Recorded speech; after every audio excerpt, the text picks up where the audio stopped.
welcome everyone to the May 12th Planning Commission meeting. We have, in the case of an emergency, we can go out the door and in either direction following the signs. In the case that we can't use the elevator or the stairs, there's an area of refuge right outside the elevator. Do we have any agenda changes? All right, we can move on. Open to the public for items not related to the agenda. Does anyone joining us online have anything? Okay, anyone in the room? Okay, any announcements or things to share on the commission? Any staff items? A couple of quick items. One, the committees, the council's advisory committees have each given in their proposed work plans, and what council is doing this year is they're having the committees present their proposals to council. They did half of them went last week, half of them are going to go next week.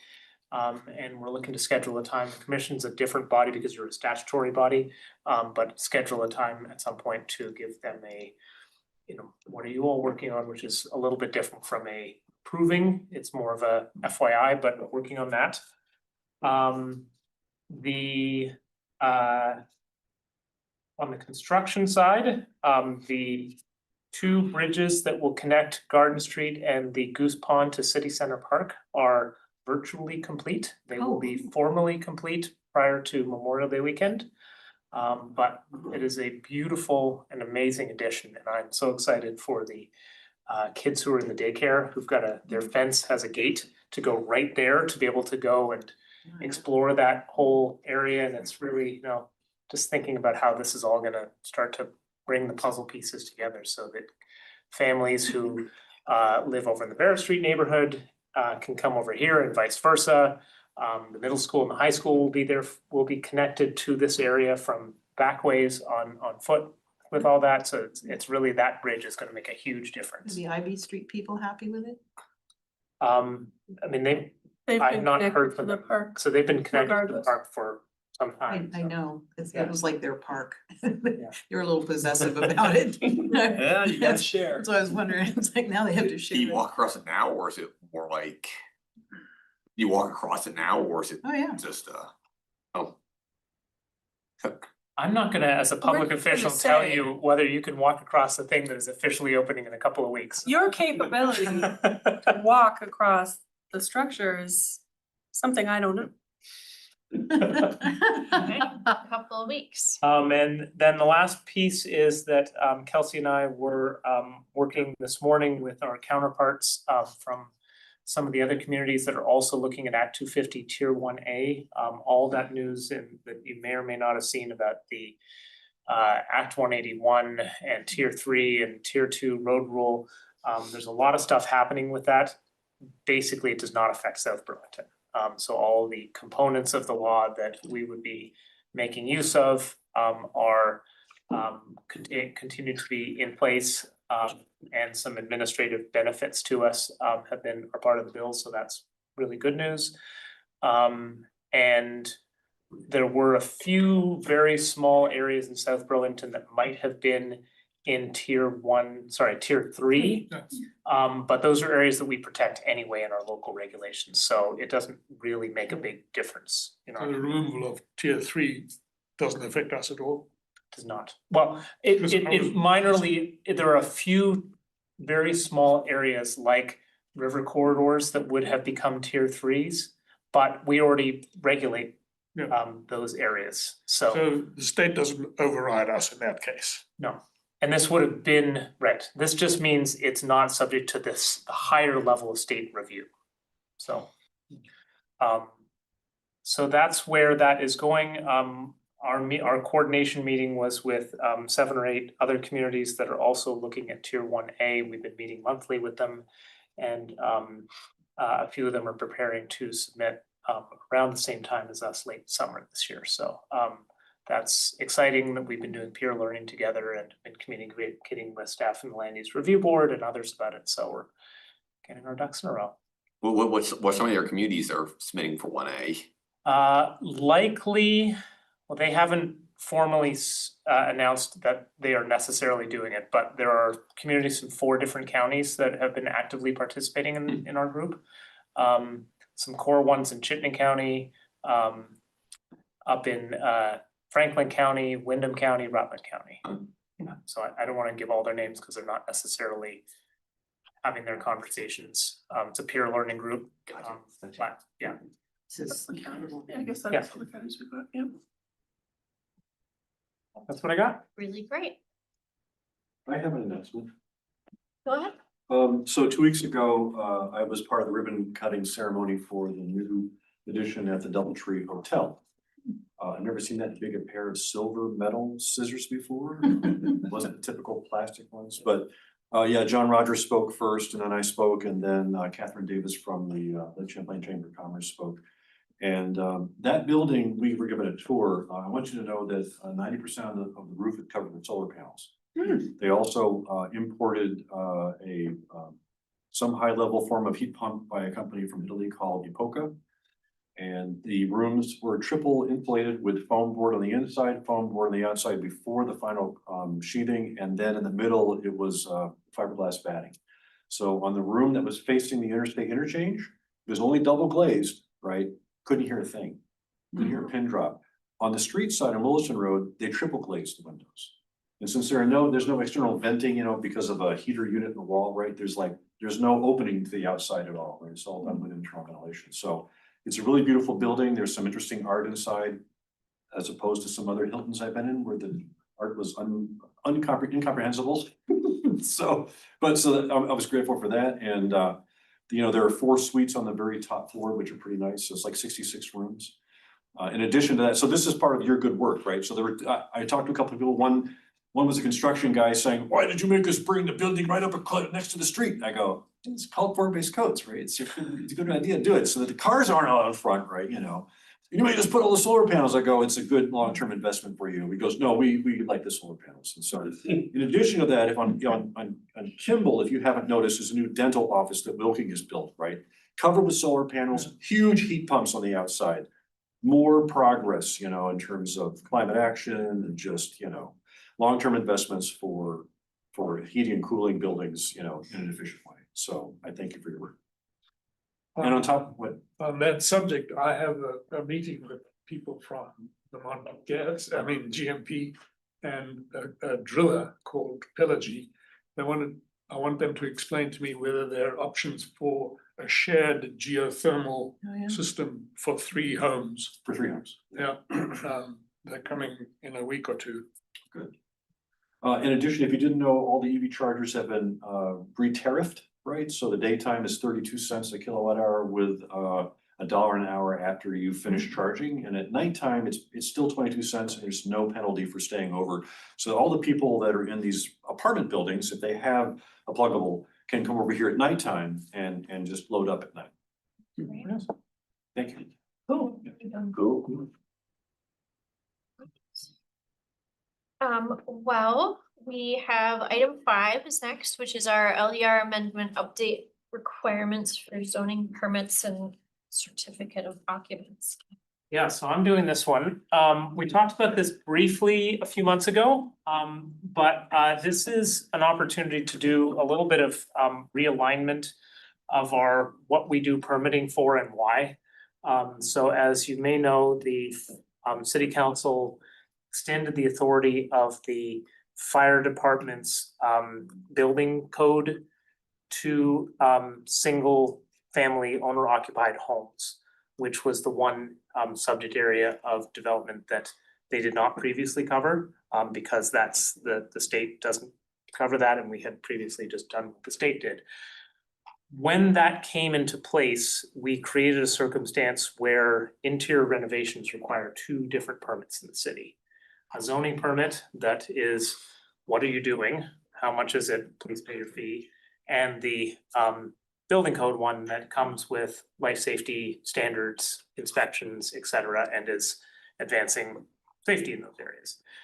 Our proposal here is to eliminate the interior renovation permits zoning permits. So this would be interior renovations that do not involve a change of use, because a change of use is a zoning subject, and does not change the number of bedrooms.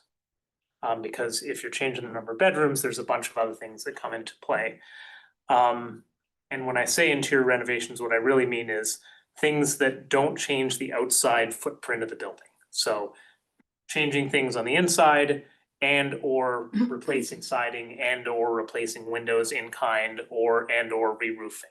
So this would be about 150 permits a year of our 450 that we would no longer do.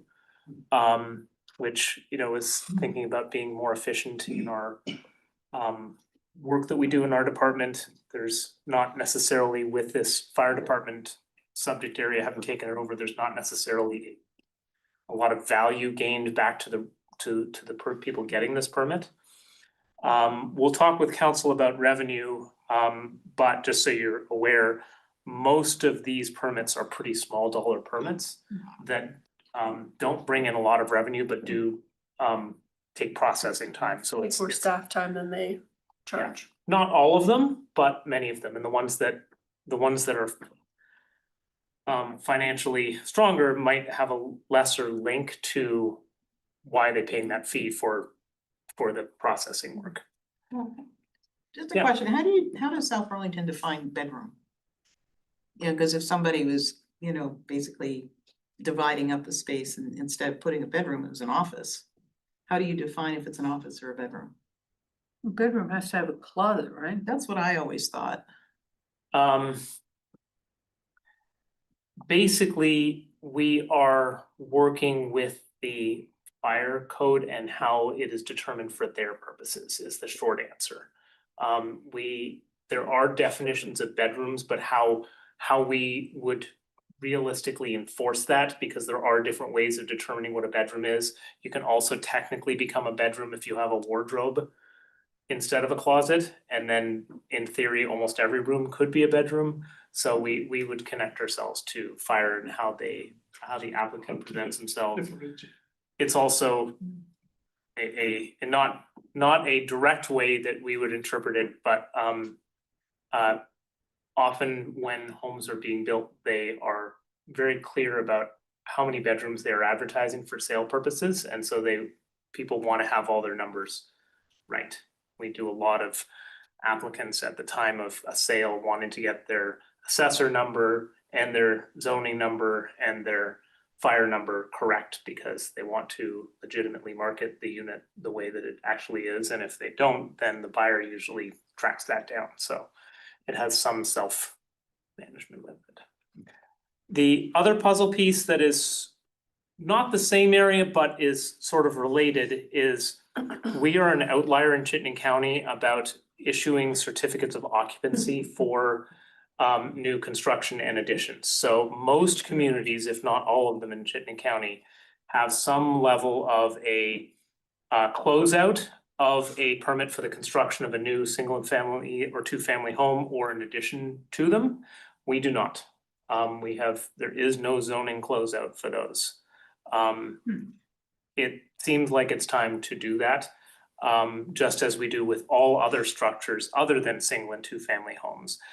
There's 25 to 45 a year of those. That seems like something that is a more appropriate use of a portion of that staff time that had been to paperwork permits, to close out the permits, give the determination that a thing is in fact complete, so that the owners know that they're walking into something that is in fact complete from a zoning perspective.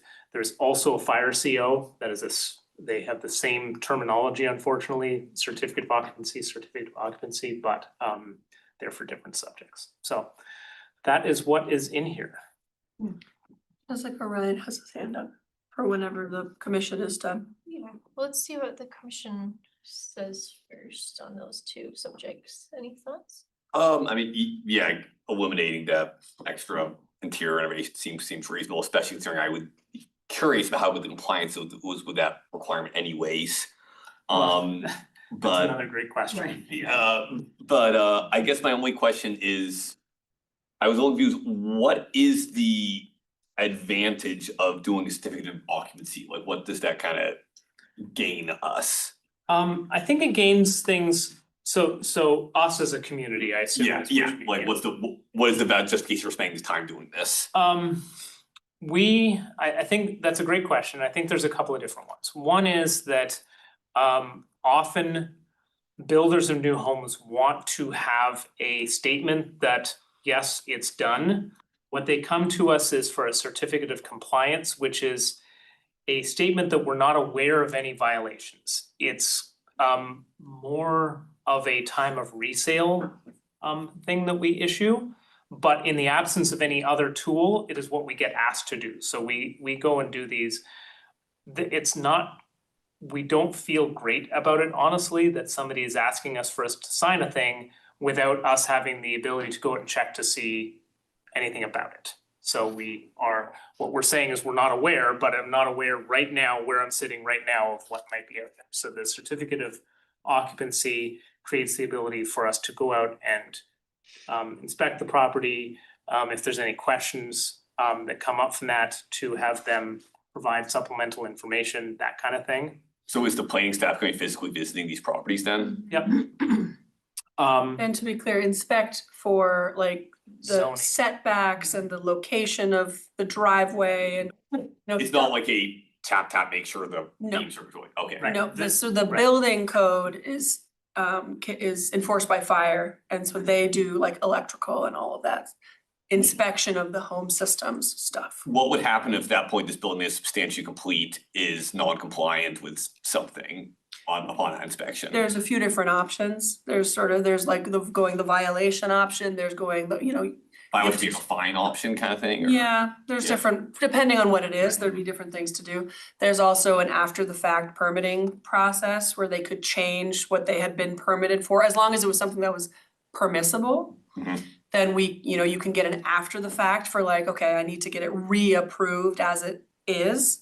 So that there's different factors that play into what And the then- decision is. The most substantial thing that can be done is that a thing might need to be rebuilt.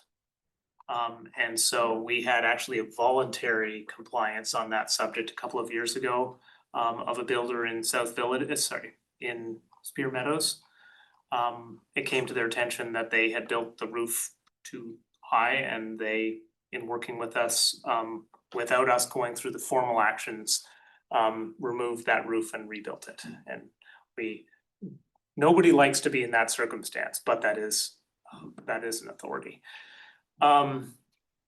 So that's we've seen also some instances, we do have some circumstances where there are certificates of occupancy today. So if it's a permanently affordable home, or if it's on a property that has a floodplain, there's a few different circumstances where we already do. And there are times when something gets built differently. It might be just something architectural, and it can be corrected, as Kelsey said.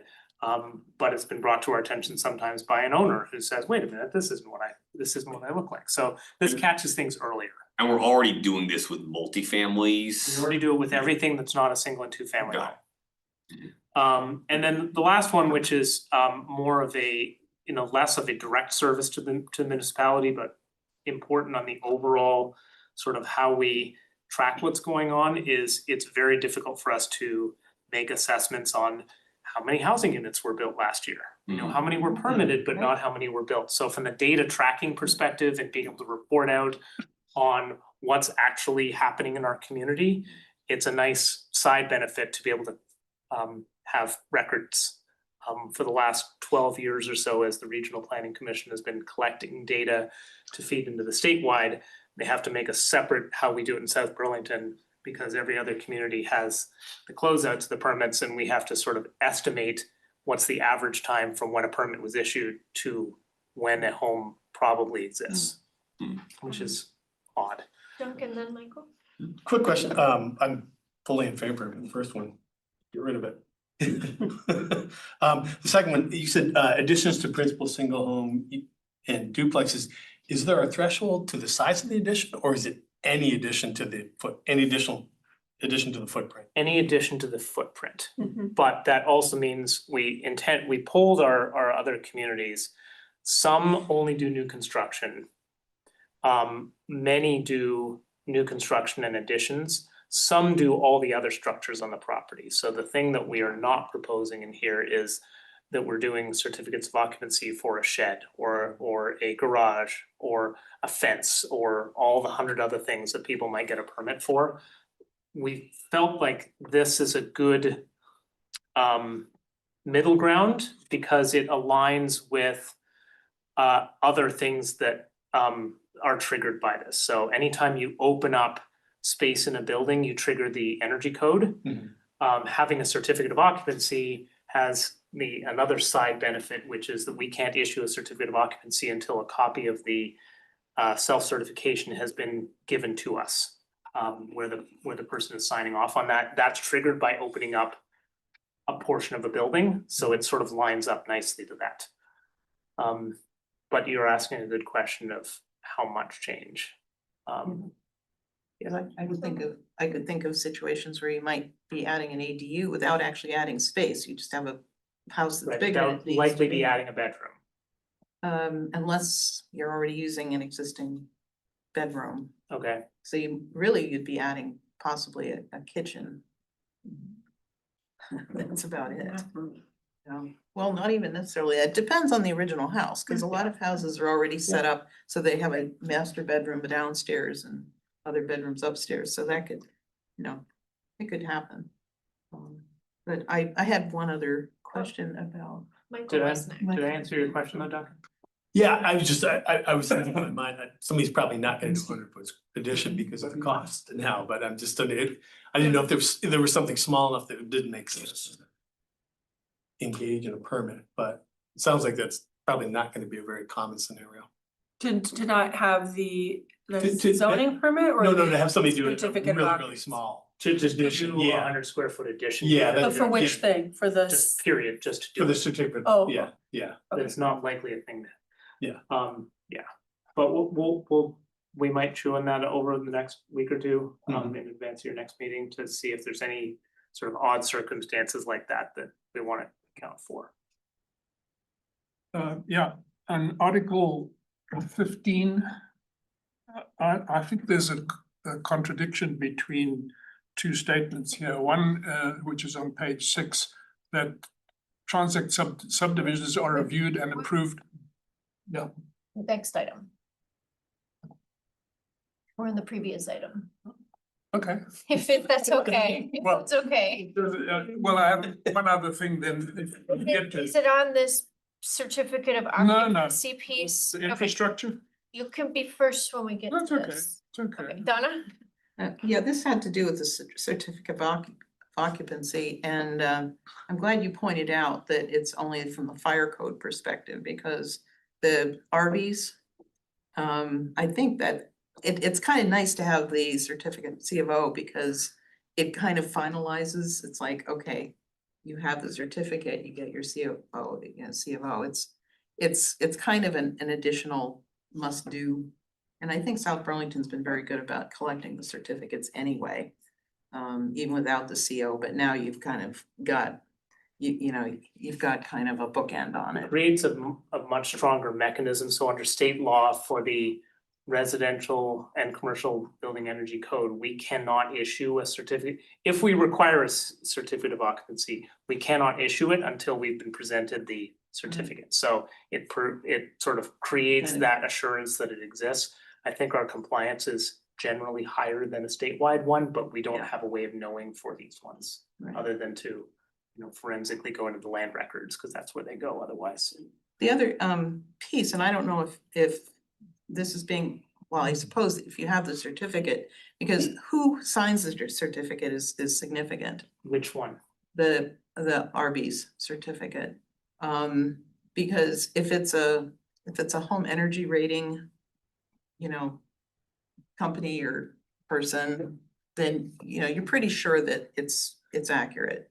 If the builder has done it, there's some question as to how carefully they're filling them out. I do need to be clear that our authority in that is not to I know you can't do is the not inspecting. to You're not inspecting. review that, it is to receive it. Right, And so if somebody is exaggerating the report on that, it is what this mechanism does is it gives the homeowner the ability to see this certificate and take action if they choose to. So Right. it's not creating new authority, but it is assuring that the document has been provided and somebody has Right. made the and my certification. and my question is there something that states that to the home buyer? That, you know, having a CFO does not necessarily mean that the house meets Harvey's.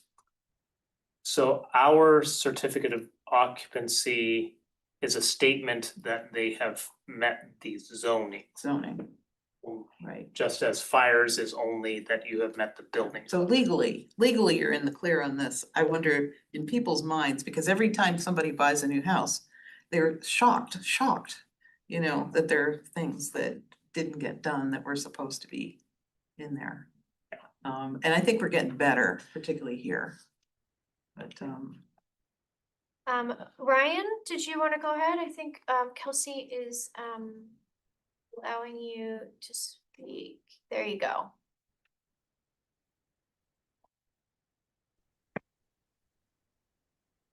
Can you hear me? Yes, we Yep. can. Awesome. Yeah, I have two comments.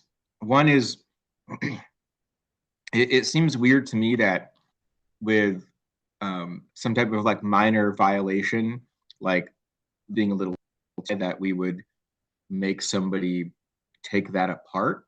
To me, that's just like very wasteful with resources. I think there's a difference between small things that are out of the very strict black and white regulations we have that you can maybe deal with through like, you know, minor fees compared to the overt crossing far over that black and white line.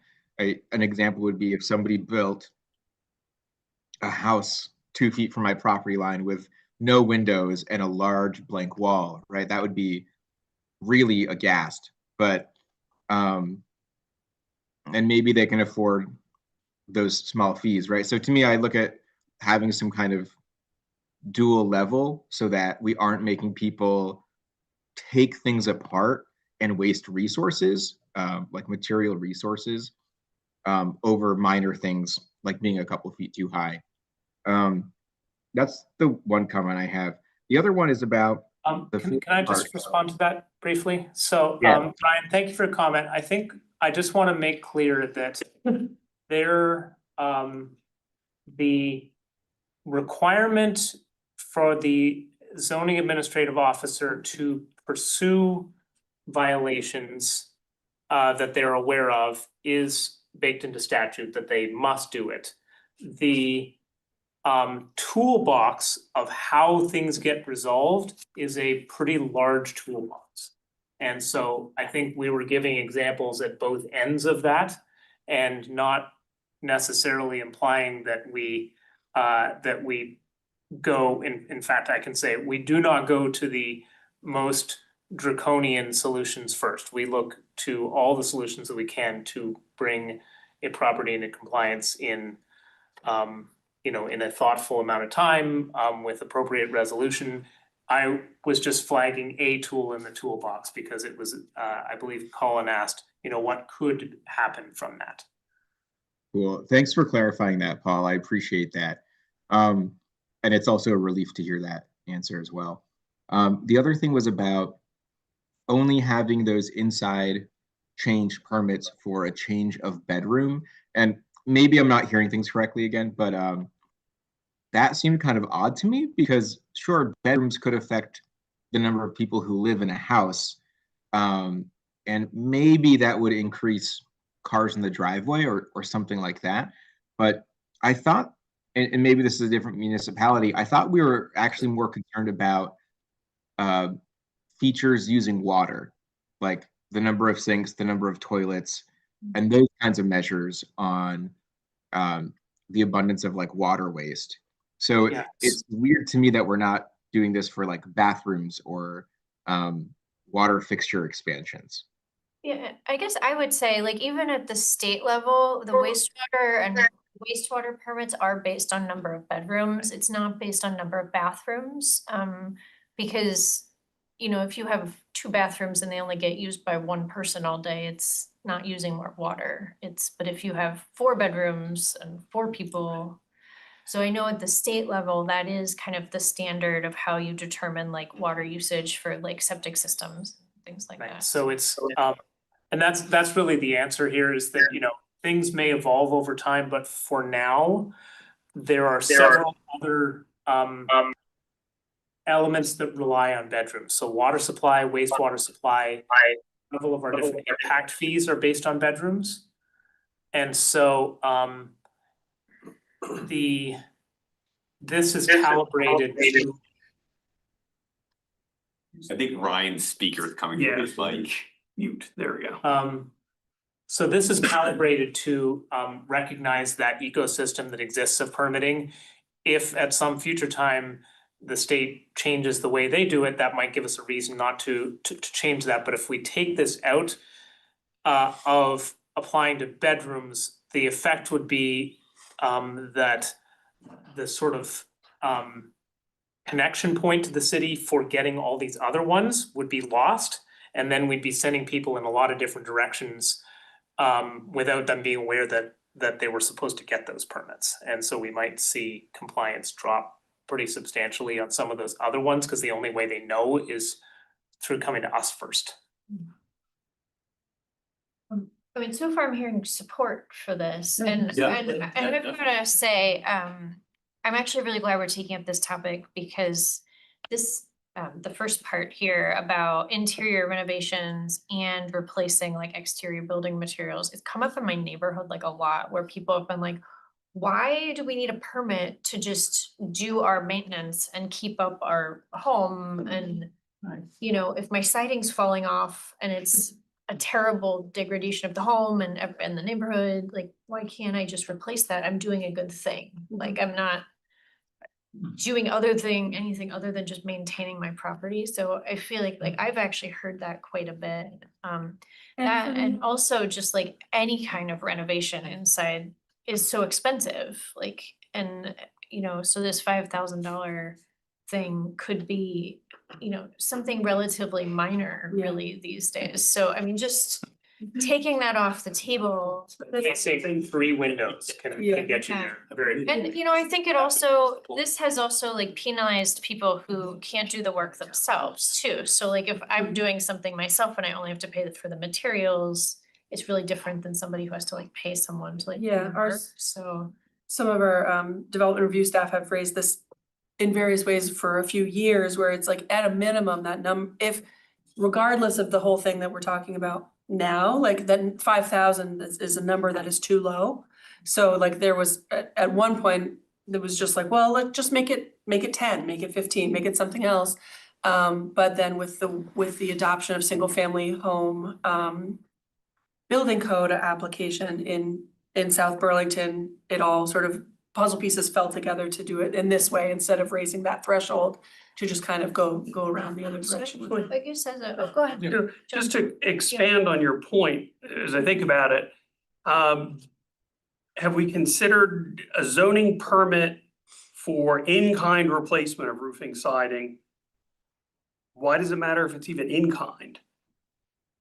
If you're gonna replace cementitious siding, why do we need a zoning? Today we do it for if you're re-roofing. When I said in kind, I meant as opposed to. You're not changing the dimensions. Okay, that's what I wanted to get at. So material change You're doesn't a window matter. like this and you're replacing it with a window like Same this, not a big dimensions. bay window. Okay, that's what I wanted to make sure. For if you're replacing asphalt shingles with asphalt shingles, you need a permit for it, which I think brings to Jessica's point of. We try to keep an eye, and this seems like a really good opportunity to make sure that our residents are knowing that they're getting value add for all the services that they that they are provided, and this one isn't really meeting that test. Especially because in many circumstances, a few things aside and Act 250 things aside, often we don't have regulations that apply. Like we don't say like all the houses in your neighborhood have to have metal roofs or something. So we're not even checking it against our own regulations because there aren't regulations on like, you know, the siding type or something else. It's great to remove the financial cap. I mean, you could replace asphalt shingles with a raised seam roof, but it'll cost, you know, tens of thousands of dollars, or you need a new kitchen, it'll cost you $30,000. If you're lucky. If you're, Yeah. that's right, that's a bathroom. Wait, Depends how much you do yourself. I'm not hearing any issue with just Yeah, moving no, forward I think with it's this, great. so. Wait, sorry, I just want to make sure I understand the last point, so in-kind replacement is same, so wait, hang on, if so. Same dimensions is what I should be Dimensions. saying. Okay, cool, got it. That's it. You can change the materials as long as you don't Right. change the dimensions. Yeah. Okay, cool. Yeah, assuming that's what we were. Okay, well, I think that'll Yeah, be no, a that's great. good change. Great. So I think now we're gonna move on to item number 6. Was there anything you guys wanted to talk about before we jump in?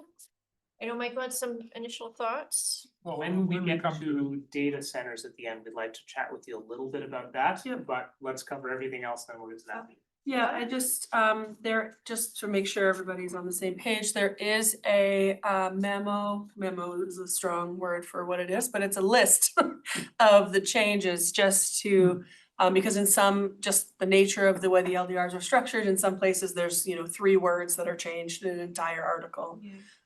They are primarily addressing issues that have been raised to us by our development review team, either things that they've seen on the administrative side, issues that they've seen, references that were wrong, language that was confusing to the DRB that had an easy fix, you know, things like that are generally staff generated requests.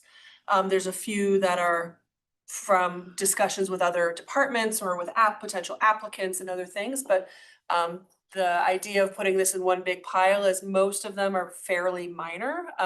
All, you know, from a typo to sort of a just making things more functional kind of change, except for the 2 that I called out a little bit later about changing some of the uses. We do also, since I sent out this packet, we have one more thing that we want to talk to you about compliance with state law and sort of getting ahead of certain things with uses that are exempted in some capacity from local zoning and what we can zone for. So we'll get to that at the end, but starting with the list of things, I'm not gonna walk through it. So just if there are questions or concerns about any of the things that are listed, go ahead, and then we can talk about the sort of bigger subjects after the little bits are dealt with, if that makes sense to everybody. I guess I have so I know I just told you to jump in, but you're That's at okay. the end. I do wonder, is there a strong desire to go in order of first, or can we just jump around? Are people fine?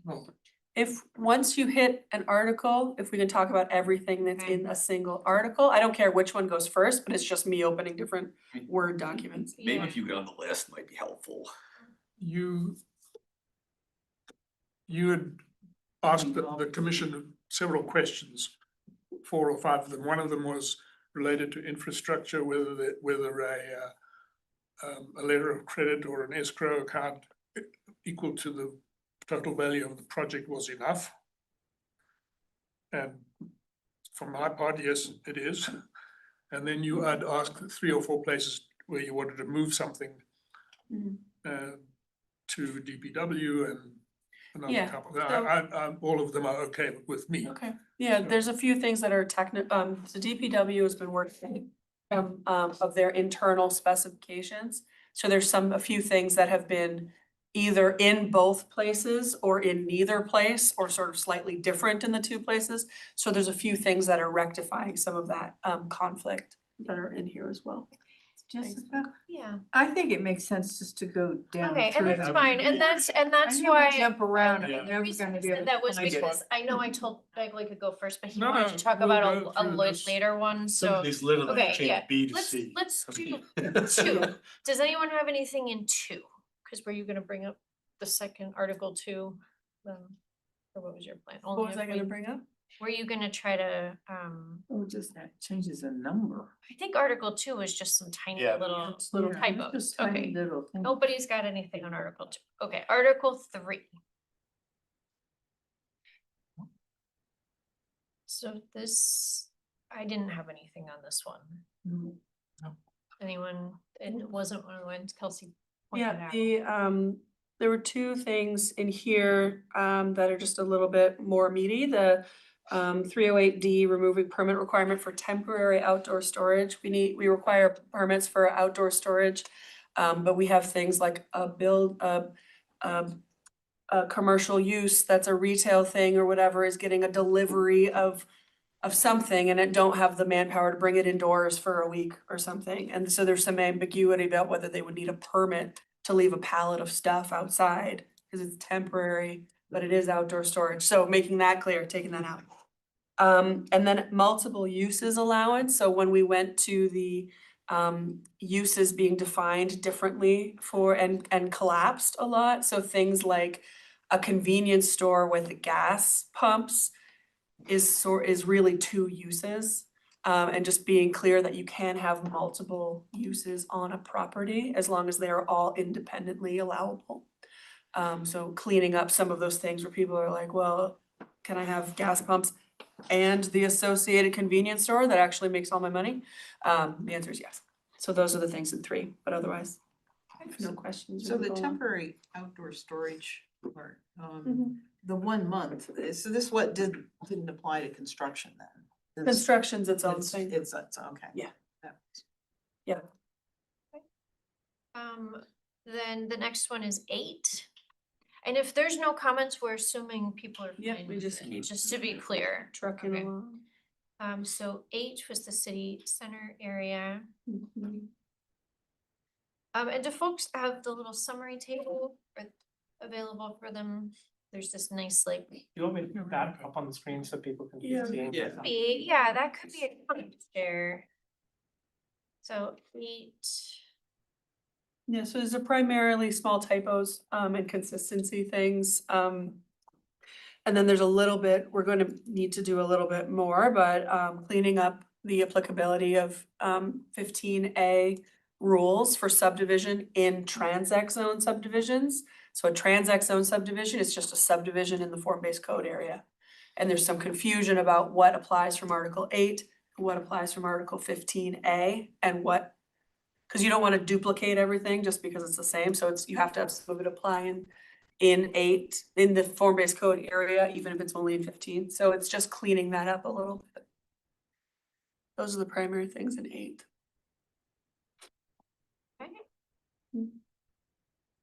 The next one we have was it was just a typo in 11, so we probably can skip that. So 11 is not a typo. Oh, that's, it's, No, it's updating the title The title. on the title. oh, So- okay, sorry. Yeah, New type. so anyone who was here has been on the commission for a while, during the last interim zoning, there were a bunch of PUD types and discussion of further PUD types, and so there were a lot of building types and different dimensional standards that would apply in PUDs. Since then, we've moved away from using PUDs for a lot of things, and the only one that really remains in a robust way is the traditional neighborhood development, the TND. There's been some confusion with applicants that see a description of a duplex or a townhouse or something in Article 11C, and then have different things appear when we put in the building types as in the use tables. So you'd have a different dimensional standard in Appendix C than in 11C, and not knowing which one applied. So this is just making clear that it is that 11C applies to TNDs and Appendix C is what applies to everything else. Oh, it's just 12, Dated a reference. reference. 13. Updates to zoning. Yeah, there were a few errant like C1R12s and Swift Street zoning district and things like that that have been updated since we consolidated our zoning districts, but had not been updated in 13. Okay, and then 14 looks like that's kind of similar. And then 15 then is our subdivision review, and this is where you had your comments. Yep. And in 15A03, the last item is that the transact subdivisions are reviewed and approved by the administrative officer. Yes. But in 04, we're under classification, you say that if classified as a major or transact subdivision, the administrative officer shall refer it to the DRB. So they seem to contradict one another. You're in 15A, where are you? 15A04, 4, okay. C2. C. Sorry, yeah, C2. 15A04 is sketch plan, is that where you're? Review process, C. A04, you have applicability, purpose, subdivision requirements, okay. review process. The review process. Yeah. So there you say that if, Yep, I see that, so it's the sketch, you come in with a sketch plan, that's when the AO can classify it as one of the types of subdivision, and it's written as if classified as a major or a transact subdivision, the AO shall refer the sketch plan to the DRB for consideration.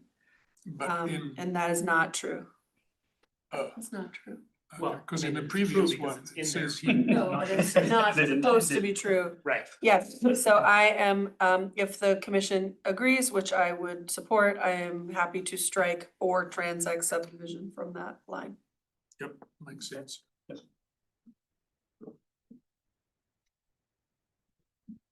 Right, anything else in 15? Let's go back. I want to do a quick flag that for those who were on the commission a year or two ago, we did a big update to our transportation standards. And in our core areas allowed for a little bit more congestion, level of service E instead of D. But we found a old reference still saying D in city center, which is the core of our core. So this is just a little cleanup to make sure that we didn't accidentally leave one standard under the old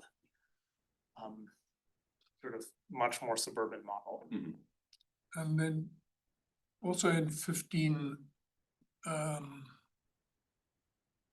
me see what number it is. Civic space. That's A08. Yeah, general standards anyway. G, infrastructure lots. Yeah. You'd asked whether it includes Yeah, HFMU. mixed use. Yeah, so just when I was, as And I think it should. the category residential zoning districts does not include the high scale mixed use. Mixed use is technically in our category of commercial zoning districts. So if we want this ability to have an infrastructure or to do an infrastructure lot apply in the high scale mixed use, then I would have to change it to say residential zoning districts and HSMU, which is totally fine. It's a slightly more mixed use, it's a more mixed use category than the rest of the things where this would apply. Do you want to mention this of why this section exists? Well, as it- opposed to exist? Well, and why we wouldn't have it in like, say, an industrial park? Like why would we only have it in residential? I can answer the first part and maybe you can look at this. So the first part of why to have an infrastructure lot is most lots, when they're created, have to demonstrate how they're facing on a street, how they can be built with a building that meets all of our different requirements. In practice, as neighborhoods are built, there are, or even as sort of multi-part commercial ones conceivably are built, they may choose to have some pooled resources, like a stormwater pond that they want to have be on its own lot because several different parties are contributing to it. Or conceivably, it could be a shared parking lot in the middle of multiple buildings. Those are the most common ones, stormwater and parking, but it could be something else. And in the old days, things would just be thrown into being a PUD, and then the board could give waivers for all sorts of things, and so they would give a waiver to say, well, that lot didn't need to really front on a street as long as there was access to it. It worked, but it wasn't really best practice.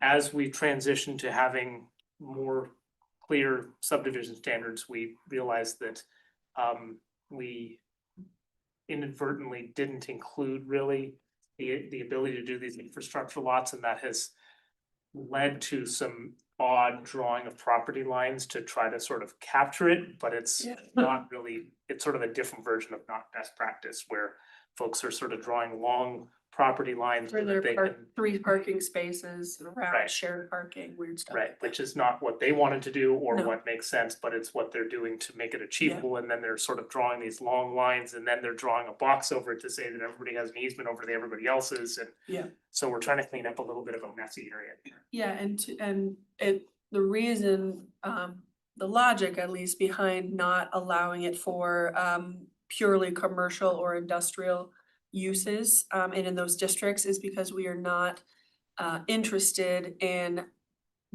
being a commercial entity being able to have a parking lot or something on its own lot as a principal use.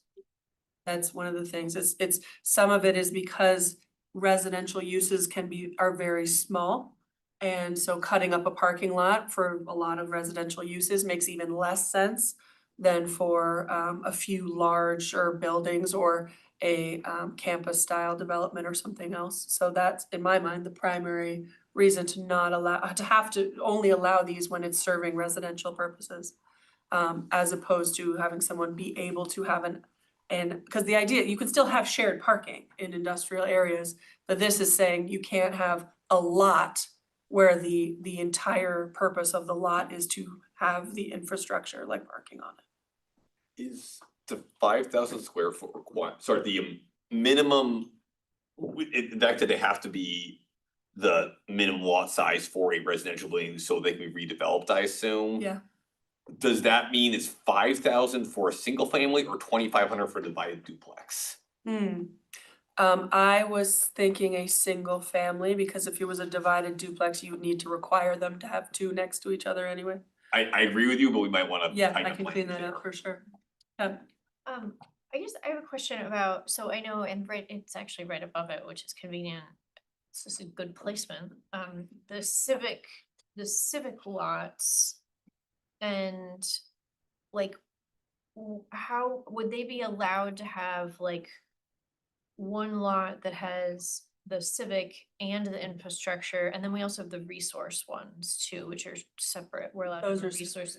So like, what if they all just happen to be adjacent? Like, would someone be allowed to have like the wetlands, the playground, and the parking kind of all in one parcel? Yeah, I think, so my gut is no, for a few reasons. One is the resources being kept on a different lot or on a, not being bifurcated by a lot is serves a different purpose than the other ones. Another is the potential for ownership of the different things may be different. Like, for example, you may have infrastructure like a stormwater pond that is also partially owned by a utility or something else. There may be different ownerships involved, and different maintenance agreements and different things like that. And then the third is purely just redevelopment related. Like it would be difficult, and it'd be a very specific circumstance where you would have a regular shaped lot that, because we have lot shape requirements and sort of proportion requirements. It would be a very specific development situation where you could have a stormwater pond, wetland resources or other hazards or whatever it is, and your civic space and parking, or some combination of those, form a regular rectangle. I think that would be probably pretty difficult.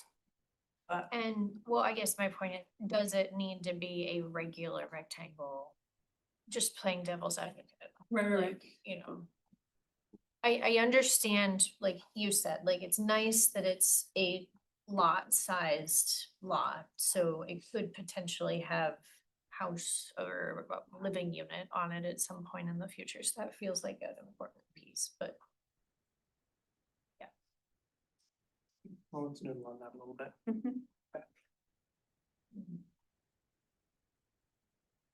Anything else in 15? List up there.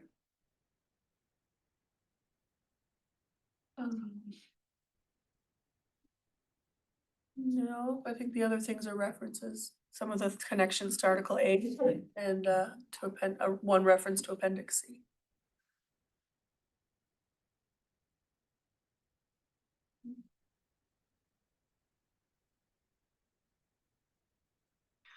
I noticed and that there's a few things like highlighted in here, but not redlined, That's and me. it That's just. my own working document, I Okay, apologize. for that. Totally fine, I just. wanted to Most of make it sure is we me were tracking missing. I just saw that again when I was looking through, most of it is me tracking the references to Article 8 in Article 15A and vice versa, because they're kind of sprinkled in different places.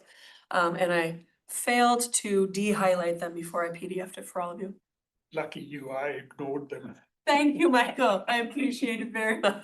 If you'd really like an insight into Kelsey's brain, you're welcome to come see in the middle of a large project how she uses yarn Mm, and index cue cards index to cards. connect it all together. sure. It's quite impressive on the wall. All conspiracy theory kind of board.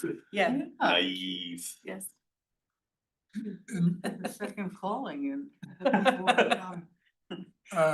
In Articles, And PSI or something. 17, Yeah, 17. in Article 17, you asked whether Excuse me.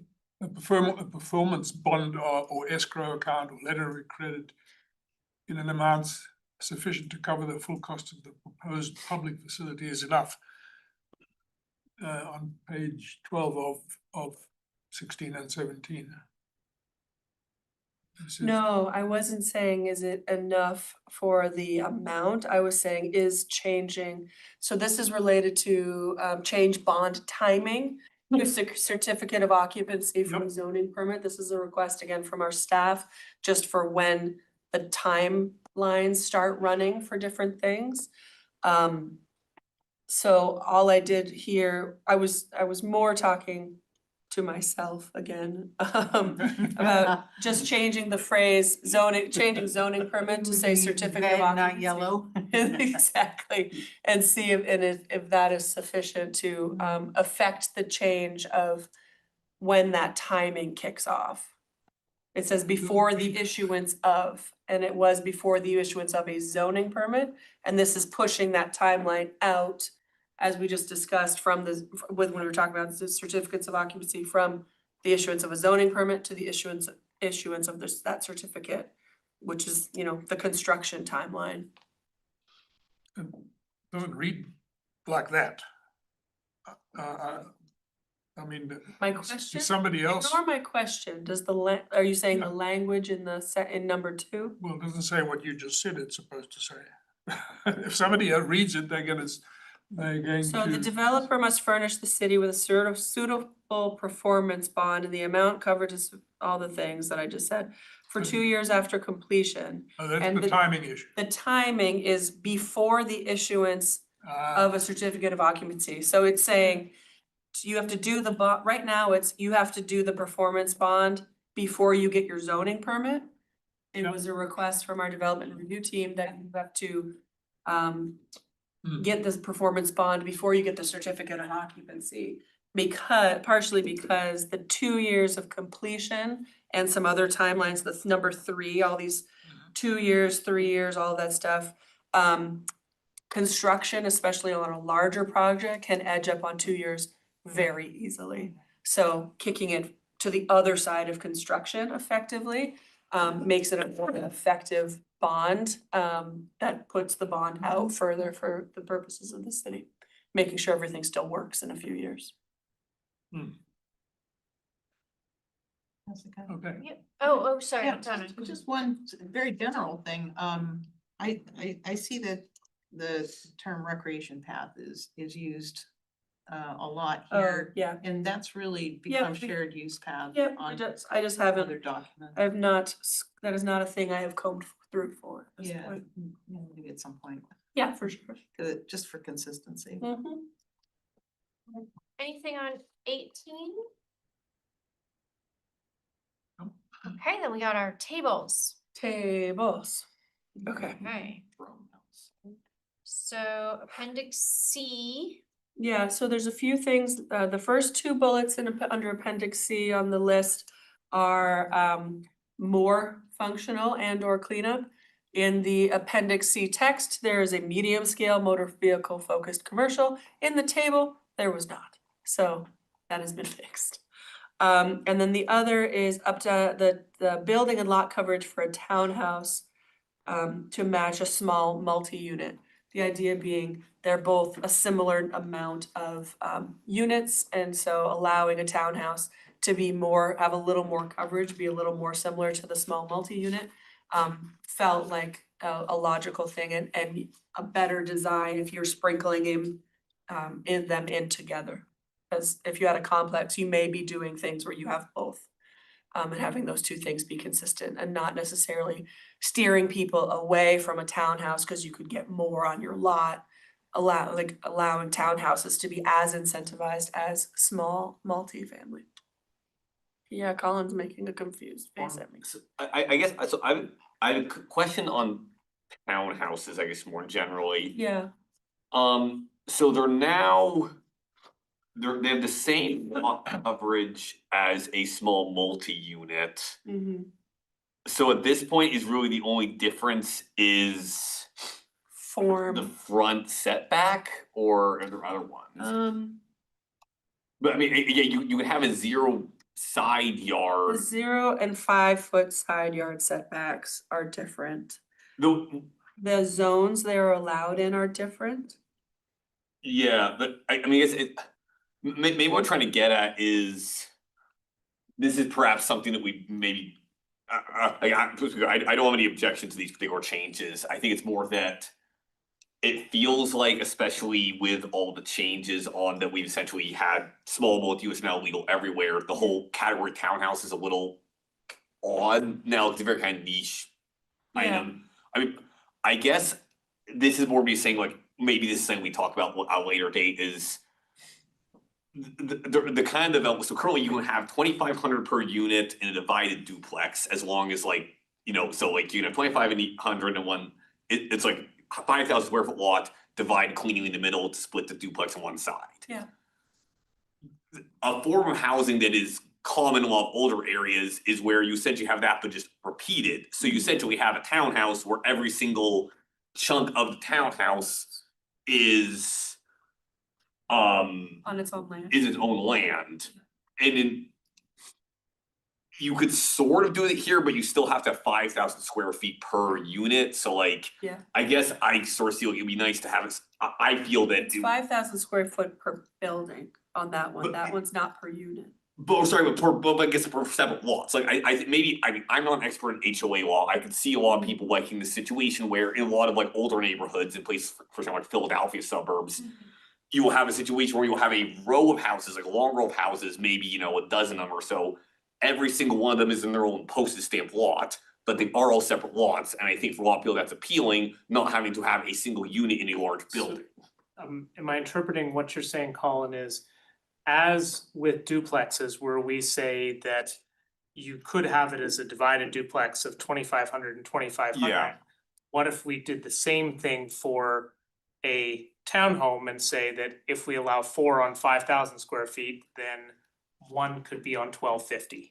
Maybe, I don't know the exact Sort numbers, of but like something like. conceptually what you're thinking about? Something like that, yeah, like if you look at a lot of areas, like for example, on some Grandview, have these townhouses where you have 8 townhouses in a row, but they all have to be on the same lot effectively, Right. because they would not meet the 5,000 square foot requirement.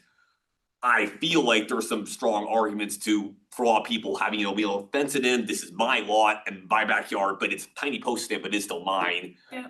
I Well, could see that there being advantages to allowing A that. lot of the UK is built that way. Yeah, So that's my aunt lives in one like that in the UK, yeah. a lot of the post-war building in the UK. Yeah. is- It's the form is not different with current law, it's more the ownership that can be a separate lot. I think that's worth looking into, Yep. both because it might solve, foster it a little bit, but also some of the reading that I've been doing lately is that includes that form has nationally a much higher likelihood of being ownership and being sort of an entry point to, Mhm.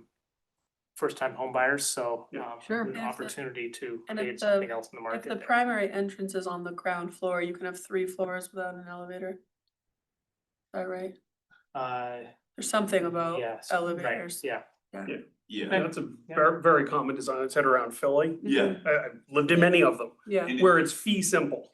yeah, You own it, but you have firewalls. yeah. A lot of times, sometimes they're just smacked together with the garages in the back with the alleyway thing that we have, the older ones. Yep. The newer ones, they tend to do the house, the garage, Mm-hmm, then the next house, the next garage, so you have a little bit of separation in the living spaces. mm-hmm. And then depends on whether they put the room over the garage, depending on whether you wanna Right, how pay the builder for connected. the extras. But it separates them a little bit, but then you also get the row of garage doors, which you Yeah. don't love. Yeah, I mean, it's interesting to me, for example, like a lot of those like row houses where it's all shared, I feel like, oh, you can't like, put a garden out back as part of like, oh, you have to get the lawnmower in the back, whereas the separate lots, like, nope, I'm putting a fence up and I'm gonna be able to put a patio in there because it's mine. All over Southeast Yes. Pennsylvania, where I grew up. Yeah, it's a nice form. I think it's a great form. Yeah, Yeah. thanks for bringing that up. So that's why we don't see that here, it's just not allowed. It's not somebody. With our current regulations, no, you could not do that. So, Right, I mean, you could, as a developer building multifamily, with each one replicating that, but you couldn't divide the lots unless it was really long and skinny 5,000 square foot lots. Yeah, Okay, let's come back with. you come back, yeah. Yeah, at your next meeting. Yeah. It would all make the townhouse have more meaningful mhm. uses. I wonder if you just put another line in that minimum lot column, like 5,000 or Yeah. 1,200 per unit.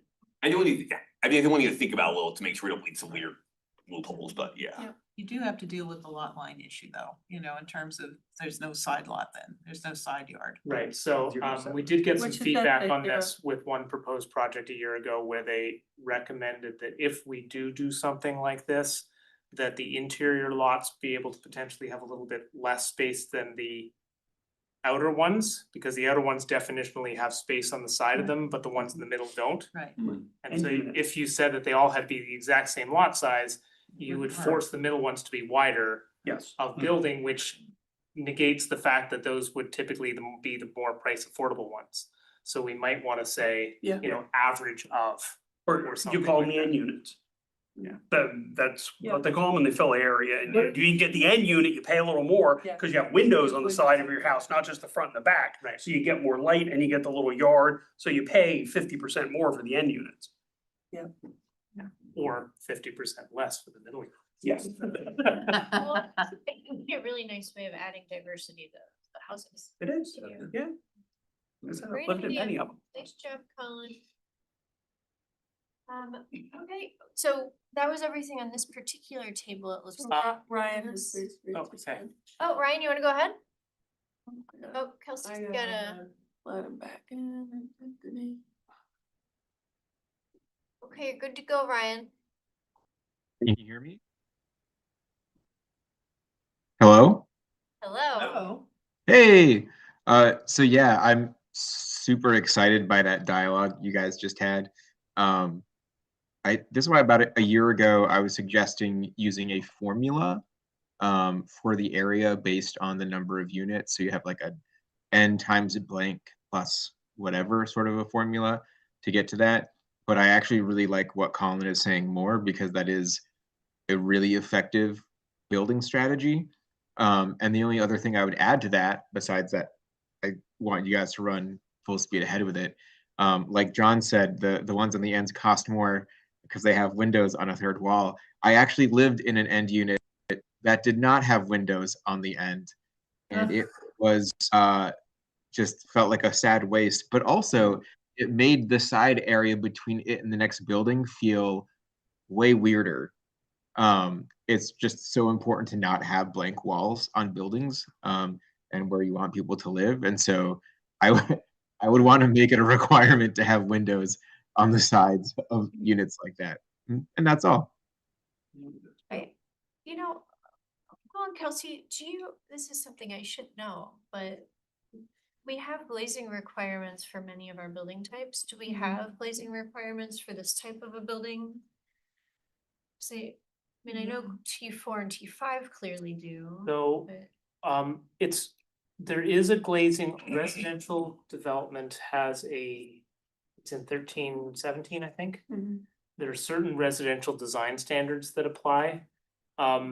One that is relevant to this type is the only building types that allow you to have a front-facing garage are a single and two family home. So if you switch into a small multiplex or a townhome, you need to park in the side or around the back.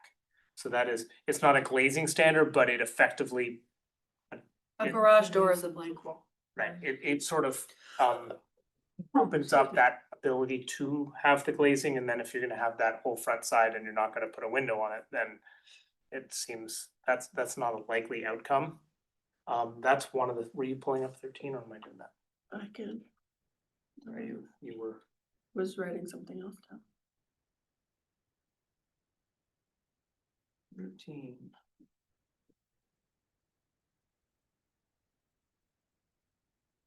Moment, please.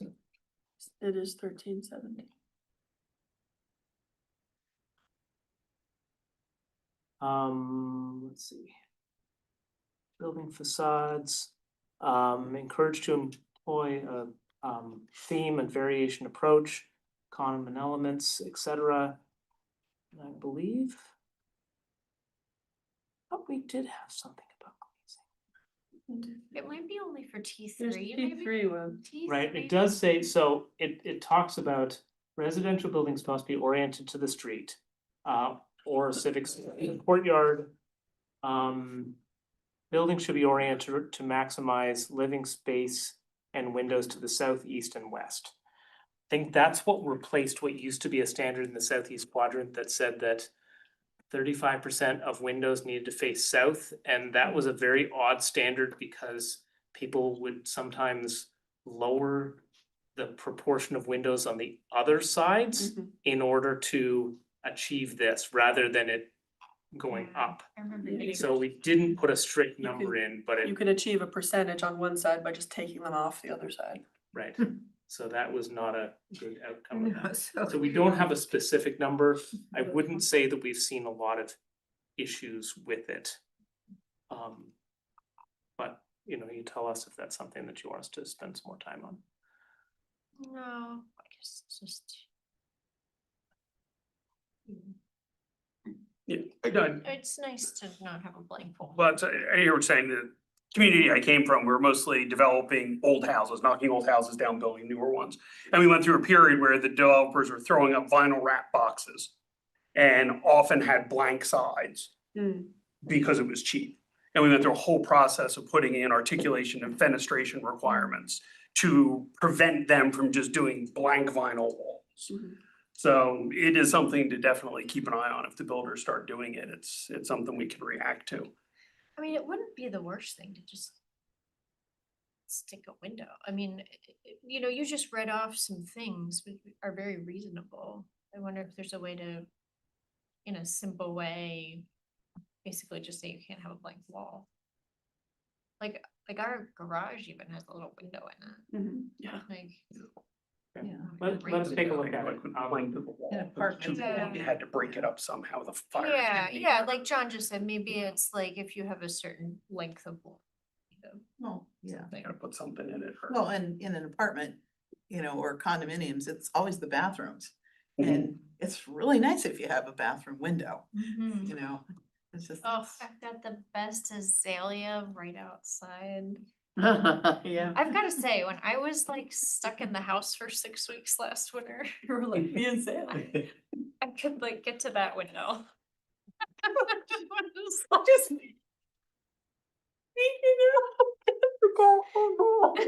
So sad. Zoning for sanity. Yeah. I guess one final comment I just wanted to make, just to follow up on that earlier thing about townhouses, this thing about the minimum lot size is that. Just to keep in mind, we're thinking about the number for that, is that it's not unheard of to have these row houses be only 20 feet wide. Because, I mean, it's like an apartment building, like, it's essentially an apartment with a patio. Yeah. And so as a result, if it's only 20 feet wide and it can't be any wider, like even like 2,000, what's it called, even 2,500 square feet. That becomes a 125-foot deep lot and 20 foot wide, which even then is, that's a weird lot, you know what I mean? So I think we do need to, that minimum number may be surprisingly small, I guess is what I'm trying to say, for that specific type of development, because you don't have sidewalks, you know, yeah. But it can generate some very affordable homes. Oh, I love it too, I'm just saying, like, definitely iterating with maybe even needs like 1,000 or something, like, it's gonna be something pretty, That's not an apartment. yeah. It's functionally an apartment that has a patio, yeah. So while we're in 18, are you ready for? We're not in 18. Oh, We're in appendix C. We went by that. wait, isn't, let's see where the table of uses stuff is. Yeah. Yeah, sorry, while we're in appendix C, Oh, okay. I wanted to talk about just for a Change the second. timer. So Do what? it. Oh, yeah, wow. Data Ew. Right. So data centers is not a subject area that the city has regulated in the past, other than to just be considered light industrial. Kelsey and I attended some workshops and a conference over the last couple of months, and this is a subject that is taking the country by storm. I'm not necessarily, we're not necessarily assuming or predicting that large scale ones are coming here. However, the impacts that they do have when they do come are pretty substantial. And so what we're proposing to do is to take a two-step approach to this, to, in the short term, put a simple cap on them. There are 2 or 3 of them in our community already, which serve local businesses and are doing exactly what we hope they would do, which is that they are supporting UVM or UVM Medical Center as for their needs, which is a use case that might be of strong interest to our community. And so we aren't recommending that they be outlawed entirely, but to keep them at a very small scale in the short term. And then over the next few months, spend a little bit more time understanding what is the what's happening at the state level on the subject in terms of power usage. How are we looking at in terms of water usage in our community? So that we are better prepared to come in with a slightly more fine-tuned standard. Basically, there's different scales of these, very micro ones, medium ones, which are gonna be in the to 50,000 square foot footplate, larger ones, which might be sort of, what's the term used, like multi-tenant, multi-user ones? Those are even small ones too. Okay, and then much bigger ones, which can be 100,000 to 2 million square feet in size. And they are you know, obviously serving a lot of the data needs that are out there, but they are huge water and power users. They're in our community, you know, they would be very land consumptive for the limited amount of land that we have. And so as we think strategically about how do we deploy our economic development strategic plan, if you know 1/3 of all that land that is available is taken out by one giant building that has 10 jobs to serve you know, a major corporation in some other part of the country just because it happens to be that we have fiber optics here, that's not necessarily a great outcome. Whereas supporting an OnLogic or the hospital or Beta or somebody like that in their need to grow is something we may want to do, and we think we need a little time to dial that in properly. So we're proposing this 2-stage approach. Isn't the legislature right now considering some, they are considering some stipulations? Yes, I haven't heard that whether anything is actually making out of this year's. I know they were considering, I don't know. If the Right, bill- I think it might have gone through one, but not both Yeah. houses, and so again, you know, this is fast moving, but we didn't want to be caught on our heels. Yeah. Especially in a industry that brings all of their full force quickly. Yeah, and then the other thing is, this is a, it pains me, but a downside of the consolidation of commercial uses is when we consolidated things, you know, end up being categorized together. So we allow things like, you know, a small apparel business that does a small number, you know, of orders or something in the same places that we'd be allowing something like this because they'd both be general commercial. So this is where, in my mind, we shrunk the uses back, and this is an appropriate case where we do wanna carve something back off again. Because of the scale, because of the energy and water use, because of the noise, and because of the low number of jobs per square foot especially. How is this related to, I'm thinking of the, was it the Amazon, was it Amazon? In Essex? In Essex. That was gonna be a Warehouse. warehouse, much I more know that's like, a warehouse, it's very different than, Mm-hmm. you know, one of the data centers, but it still typically is one story and enormous. So that's in the other one that we're gonna talk about, the trucking Oh, okay, so commercial. we are dealing with that. as That's the last well. bullet in the list, yeah. Yeah, but Okay. the data centers that I've seen are all one level. Yep. Considerable use of land. Well, and that's why, that's actually, so most of our uses and the scales in the description are by floor area, so it doesn't matter if you're on multiple floors because it was the scale of the use. This one is specifically wrote as footprint. So, you know, it does sort of incentivize if someone wants to do 40,000 square feet, they could do 2 floors. But the footprint and the land uses is one of the big factors in trying to contract this back down instead of being a, you know, 20-acre building.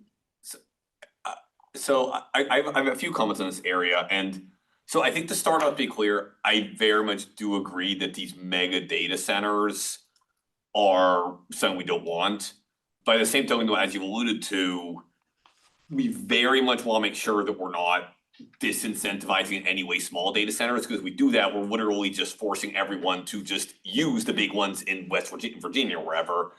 And I think another wrinkle to this is that fundamentally all a data center is a big old computer. Like if you're with a big computer, there is, I'm sure, somewhere in this building, a electronics cabinet that handles all the servers for this building. Is that a data center based on a definition? Probably not, but like it's also like, at what point does, when you start adding more servers to your electronics room, does it become a data center? Yeah, so that's why I put in as the primary use in there. So the primary use of this building is as city hall. So computing is a thing that needs to happen to support the functioning of city hall, but it is not the primary use of city hall. And UVM is a good example, which Yeah.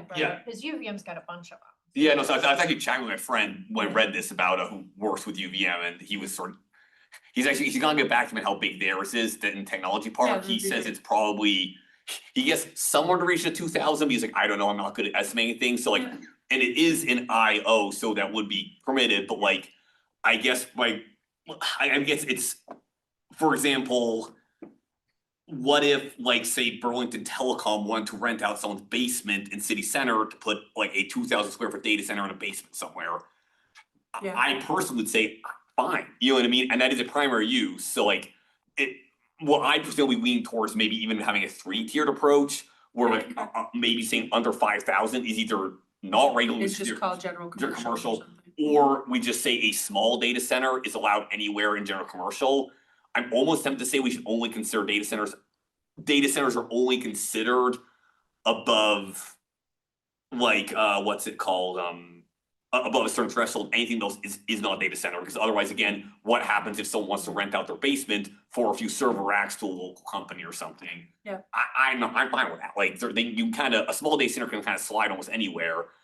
And that frankly is good for a community, because it allows us to not farm out our data to somewhere else, You so. can very easily put in that, and there's analogs and other definitions that do the same thing, that says a facility that otherwise meets this definition but is under the threshold for general commercial small shall be considered general commercial small. Yeah, I think that would work, I mean, I'd almost go a step further and to say. It's literally those weird edge cases over something that is so small, like, like, where is the line to where this is literally a server in my basement that a few friends are serving that they're paying me for? Like, at that point, you frankly, a 500 square foot data center, you And I can stick think- an R1 and low density, low, you can stick a very, very small and half size room in like, you know, in a low density neighborhood in your basement and no one would even be any the wiser. Like, it's. Yeah, at some point, it's a The home. scale makes a lot of difference. I almost don't wanna, There's fuzzy lines, and at some point, something like that is a home occupation. If, But most people don't have 5,000 square feet in their basement. I mean, so. no, but I think like a couple hundred square feet or something, like, I don't wanna say, oh, you can only do it as general commercial, it's a couple hundred. So at some Yeah. point, Colin, as Kelsey was saying. Yeah. You become a home occupation and your home occupation could be manager of server, right? You could be Yeah. a barber in your home, you could be a person who keeps the server. Yeah. cooks biscuits. I think, you know, the main thing that we, Or all three. this is really helpful, and I think this won't be the only conversation. on That's it. what I This was- is sort of a placeholder. Yeah. For doing a little more homework to understand That's who are what the I was- players, what are they. Yeah. That's what I was gonna say, cause I don't, we sort of joke in the office, there's no such thing as a planning emergency. But, you know, this is getting close to something where it's, we haven't heard anything, but you hear there's stuff in Massachusetts, stuff in New Hampshire, like things are, there's interest in the general New England area where I honestly, and I don't love doing this, is putting in a stopgap for like, here's a thing that prevents the mega data center. And then in the next really short term, in the next 6 months to 10 months, coming back and having these robust conversations, but sticking something into this round of amendments in a timeline that doesn't delay everything else that we've been working on and gets it going for tier 1A, et cetera, but Yeah. kind of plugs that hole. And then we can have more thoughtful conversations coming back. I did chat briefly with the Economic Development Committee about this subject just before your meeting. They asked some of the same questions you're asking. They agreed with this approach and they, one of them noted that Northern Maine is getting a lot of these right now. Yeah. So it's not They have that water. far away from. Well, and they have water. Nothing. No. So I They don't guess, need jobs up I there, was there's no thinking if people we had either. 3 here, that might be very easy, just something we can do for now, what we still have to So- think about, but. well, so Kelsey suggested an approach, which basically says if it's the 5,000 square feet equivalent to the Mhm. general commercial small or less, it's just not a data center, it's a general commercial.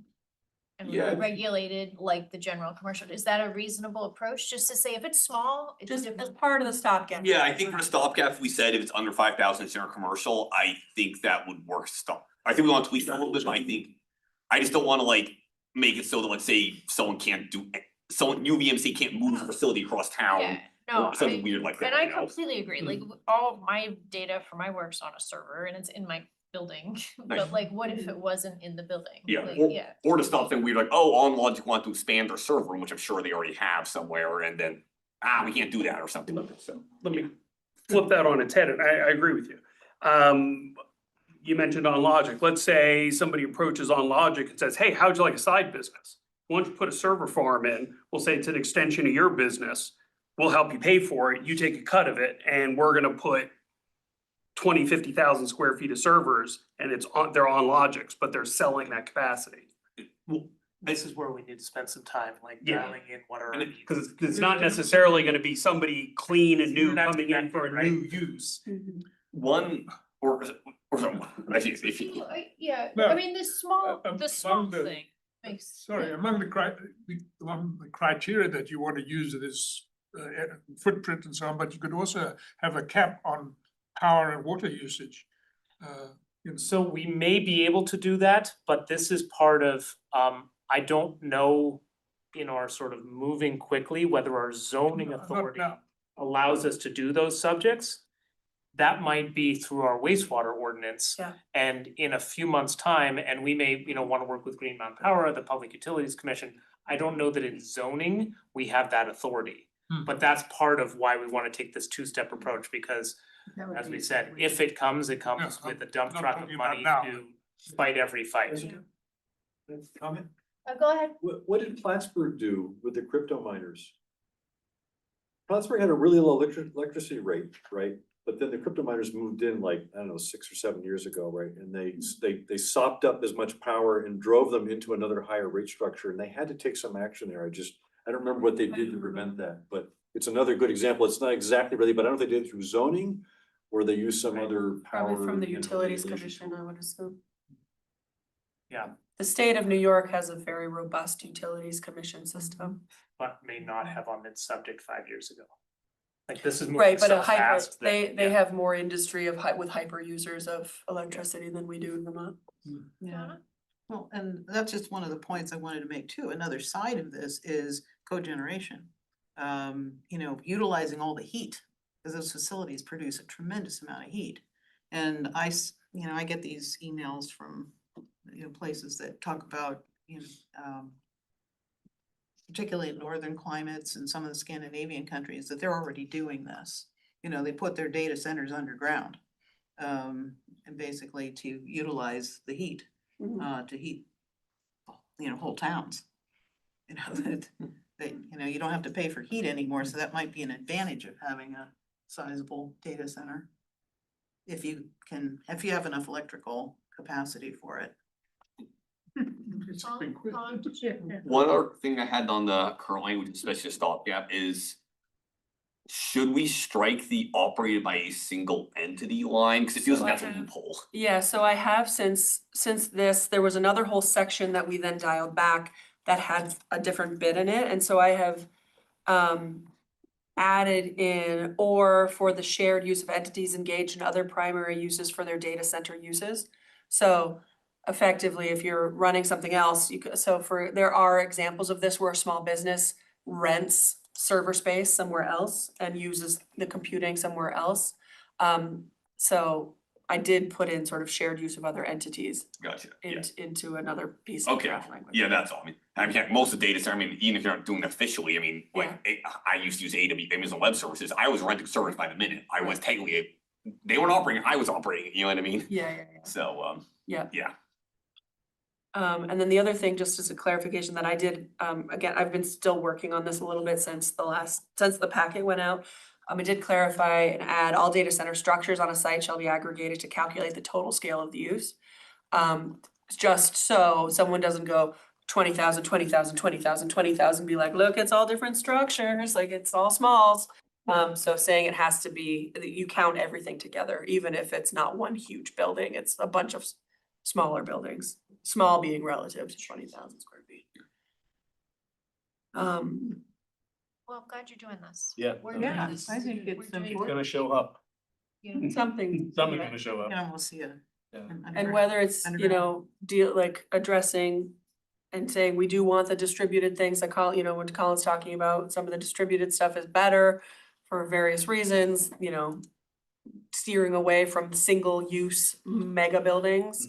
I think is effective, and at least we can put this in for now, and then it'll be, knock on wood, in effect by sort of midsummer or so.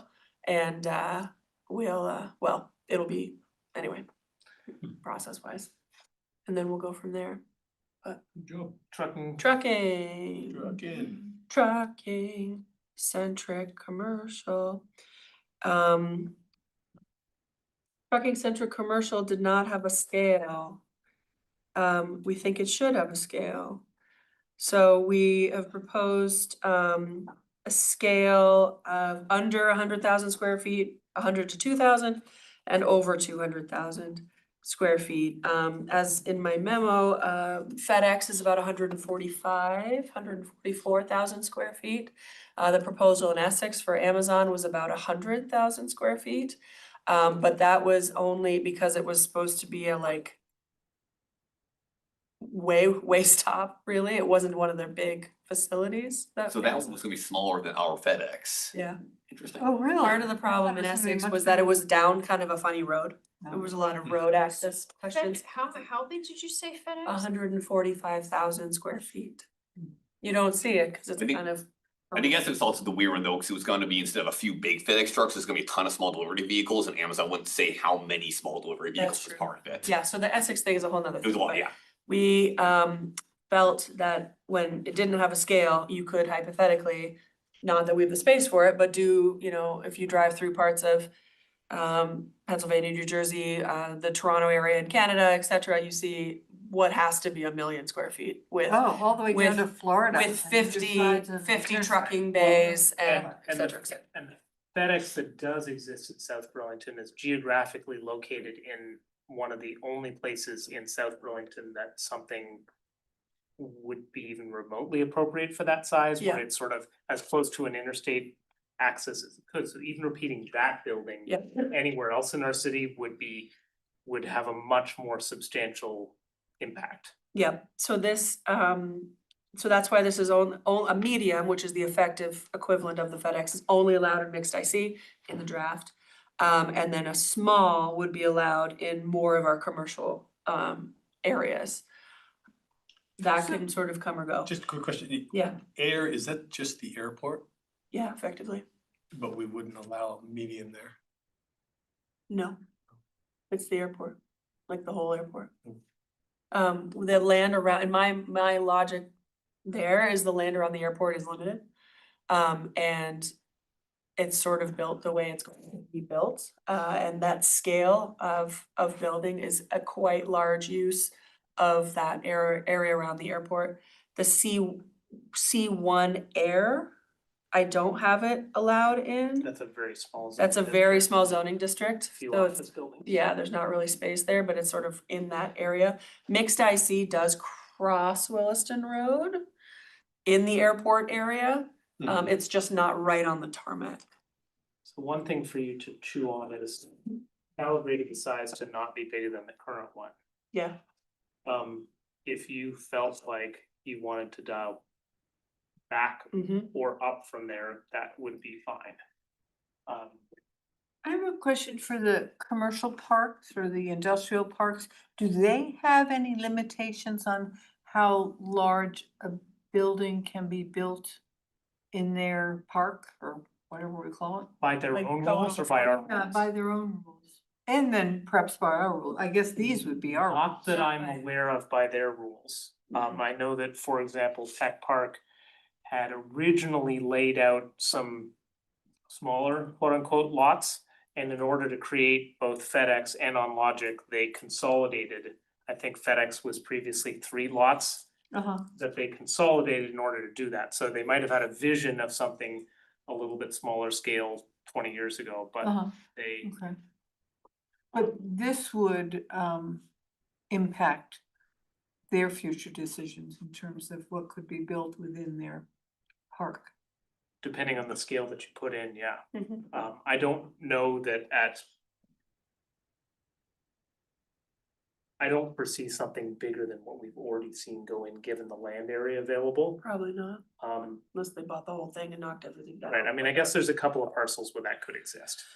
If you put them together too, Yeah. the ones on that corner, yeah. The medium scale, so there's, maybe O'Brien where there's several Mhm. parcels, maybe one in Tech Park.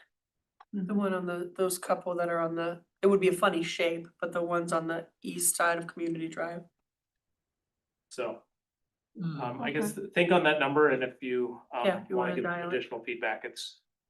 Yeah, What is the difference between we're using for data centers building footprint? Yeah. This one's building size.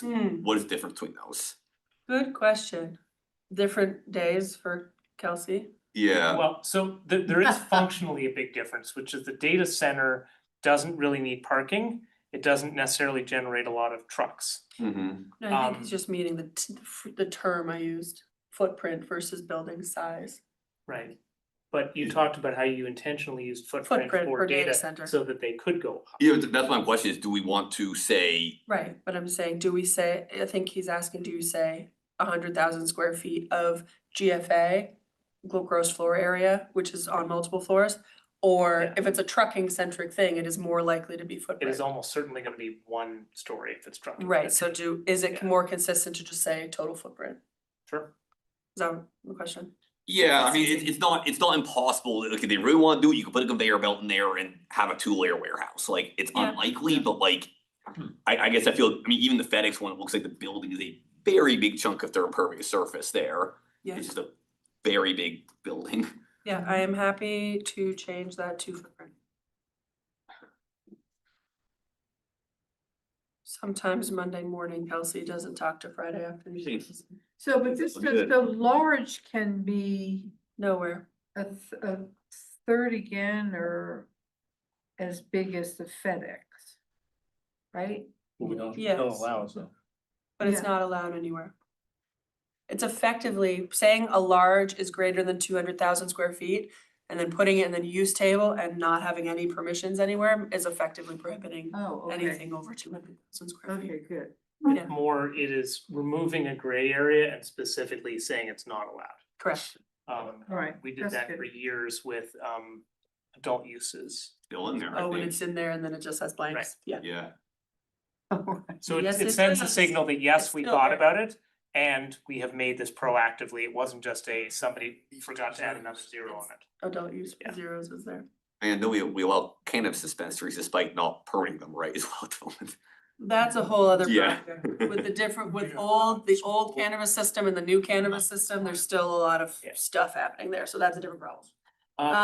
Is there more comments from the commission on the trucking? Nope. Okay, so there's a few that I had mentioned when we started this conversation that I just wanted to bring up that I have put in as as sort of a belt and suspenders sort of thing. There are a few things under 24 VSA 4413 where they're effectively public and quasi-public uses that are generally seen as in one way or another public good. What we can regulate as a municipality is limited. And it is mostly limited to things that are a building bulk location, sort of setbacks, like what does the building on the site kind of look like? Some of those that have changed recently, emergency shelters was included in that statute. I think that was in Act 47, so it's been a few years now. So, do you mind putting up the, this, or do you wanna just talk about it?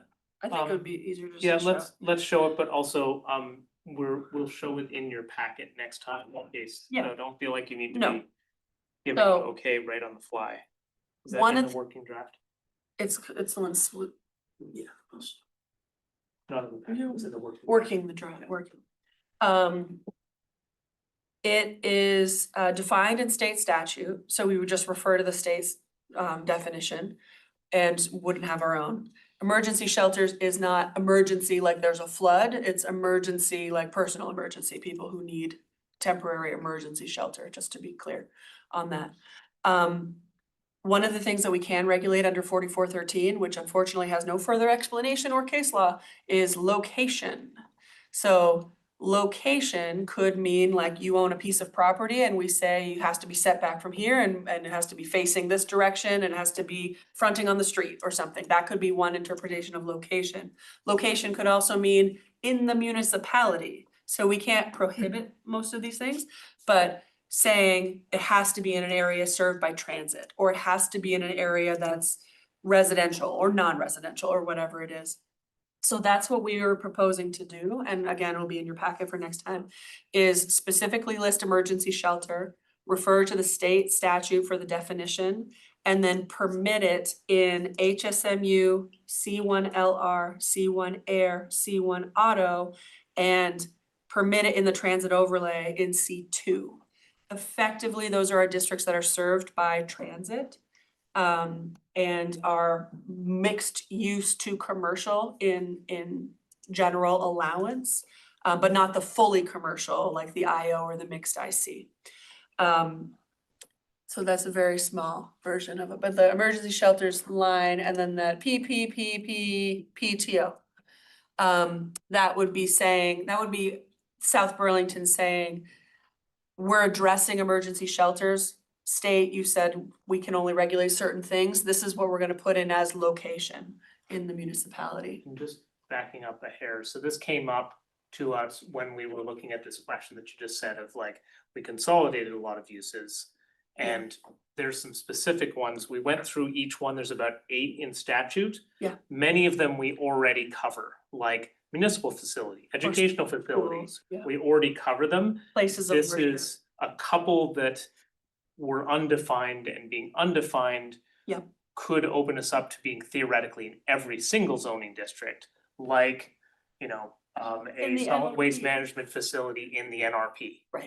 So, And so because you know under statute that we have limited authority, a court would likely say, if you've not chosen where, then it must mean everywhere. right, So this is sort of being a little more thoughtful on these sort of yep.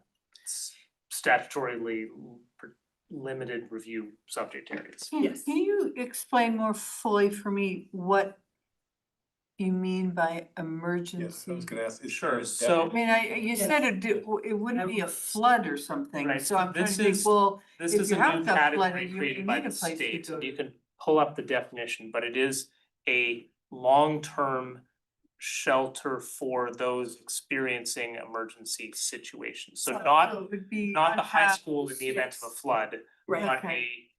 So there was a different thing in recent statutes that I got confused about when we started talking about this, where the city's ability to require a change of use zoning permit, if, for example, the U-Mall needed to be like a natural disaster shelter, we can't say, oh, sorry, you have to get a zoning permit because you're not allowed to have people sleeping in the U-Mall under its Right. current use.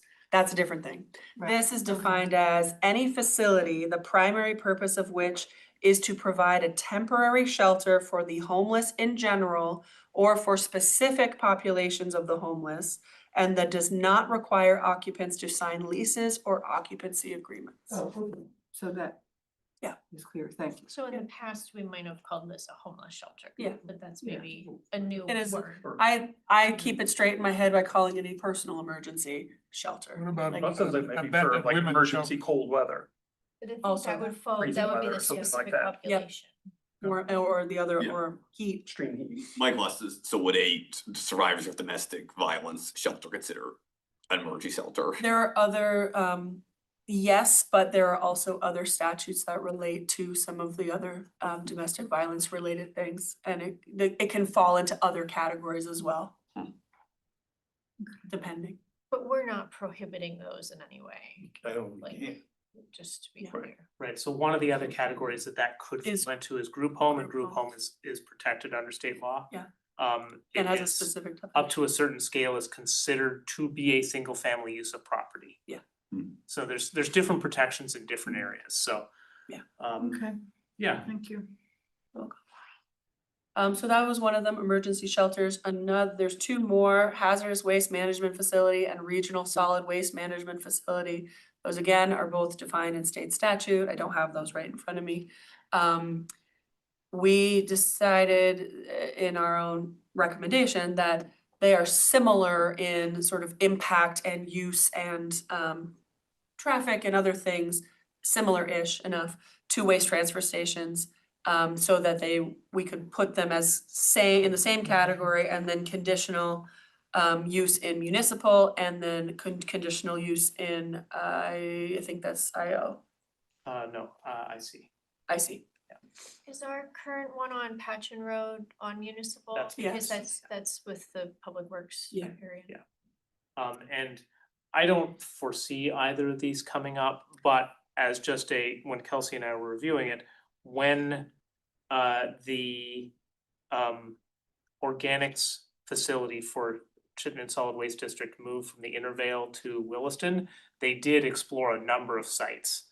And that theoretically could have been one that they'd say, oh, maybe we wanna put it on, again, the NRP or something like that. And while we certainly recognize the importance of it, we wanna make sure that they're being thoughtful about where it's being placed. Comment on the emergency shelters. Maybe say they feel kind of like long-term care facilities, at least in my mind, where I'd put them. Like, I'm wondering if we want to, which I know we're also talking long-term care facility already, and if we want to have some kind of MSN, maybe MSMTO, one of the two of those for emergency shelters, 'cause they kind of feel similar in scale and impacts, Was that a transit related decision? The emergency shelter? Yeah. Yeah. The assumption is that a lot of people, especially in Chittenden County, who require the services of emergency shelters are likely reliant on transit. So it's all the C to make sure Shelburne Road Corridor kind of also allows it, which has transit, Which is HSMU yeah, and C2 and C2, yeah, and C1 Auto. yeah. There's a few of those. That's why it's in those, it seems weird it's in C1 Auto, but it's that covering that corridor. Mm-hmm. Yeah.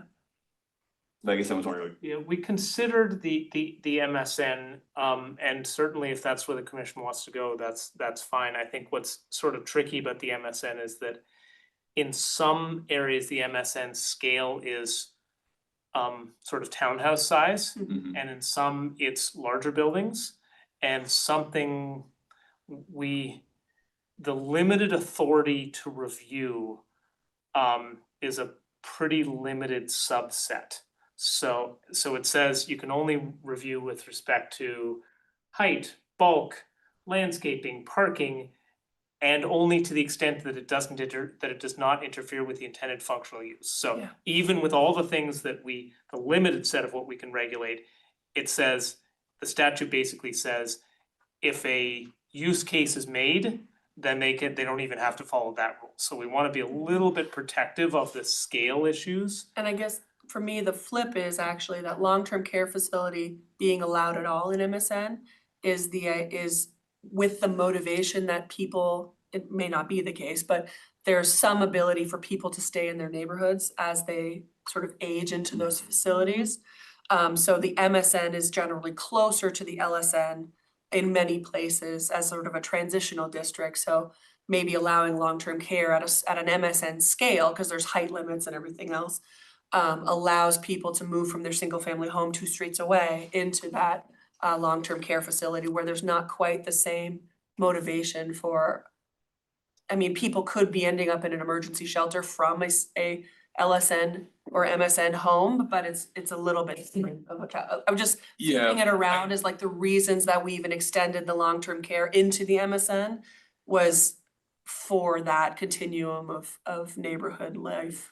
Yeah, no, I hear it. I guess where we're coming from on this is that I used to live in the Bay Area in California, and that place was the epicenter of really strong issues with homelessness and also extreme opposition to actually building any shelters. And everyone would go, we need more shelters, and it was basically policy to permit them anywhere. And to be clear, even this current designation is way more permissive than, say, San Francisco. Yeah. Which had far more need than we do anyways, but that's a whole separate issue. But Right. I guess the only thing is I'm very hesitant. These shelters are like often being operated on extremely shoestring budgets and massively stretched. I really. Yeah. There are places where they're definitely better that they be, absolutely. Yeah. But I just wanna, I'm not saying I necessarily disagree with stimulation. I think, I guess it's more, I wanna try to be very permissive. Right. Yeah. In not throwing up Well, additional barriers to where they can. And aligning these 2 areas that are served by transit is also really important, because those folks who might be experiencing that homeless still need to be able to get from point A to point B. And so Yes. if we extended it to, say, 1.5 miles away from a bus stop, then we're creating a whole different problem. No, I mean, Well, I agree with you, but at the same time, I also feel if they know that, the people that are building these things know that, and if it's better, I guess I was arguing, I think, and this is, this is my, if this thing doesn't get built, someone is living under a bush somewhere, Yeah. also not well served by transit, so. Right, so I did think about this quite a bit, and the HSMU C1LR, C1 Air, C1 Auto, and C2 in the transit overlay And is- and form-based code, that is a pretty significant amount of acreage. Just looking at, even just not even calculating, just looking at the map. Yeah. And it is the 2, as you can sort of tell, it's the 2 corridors that are most frequently served by transit. MSN is actually especially in the transit overlay district, a pretty small district. It is primarily Kennedy Drive. Fair. And only like fronting on Kennedy Drive. It's not even back from Kennedy Drive very far.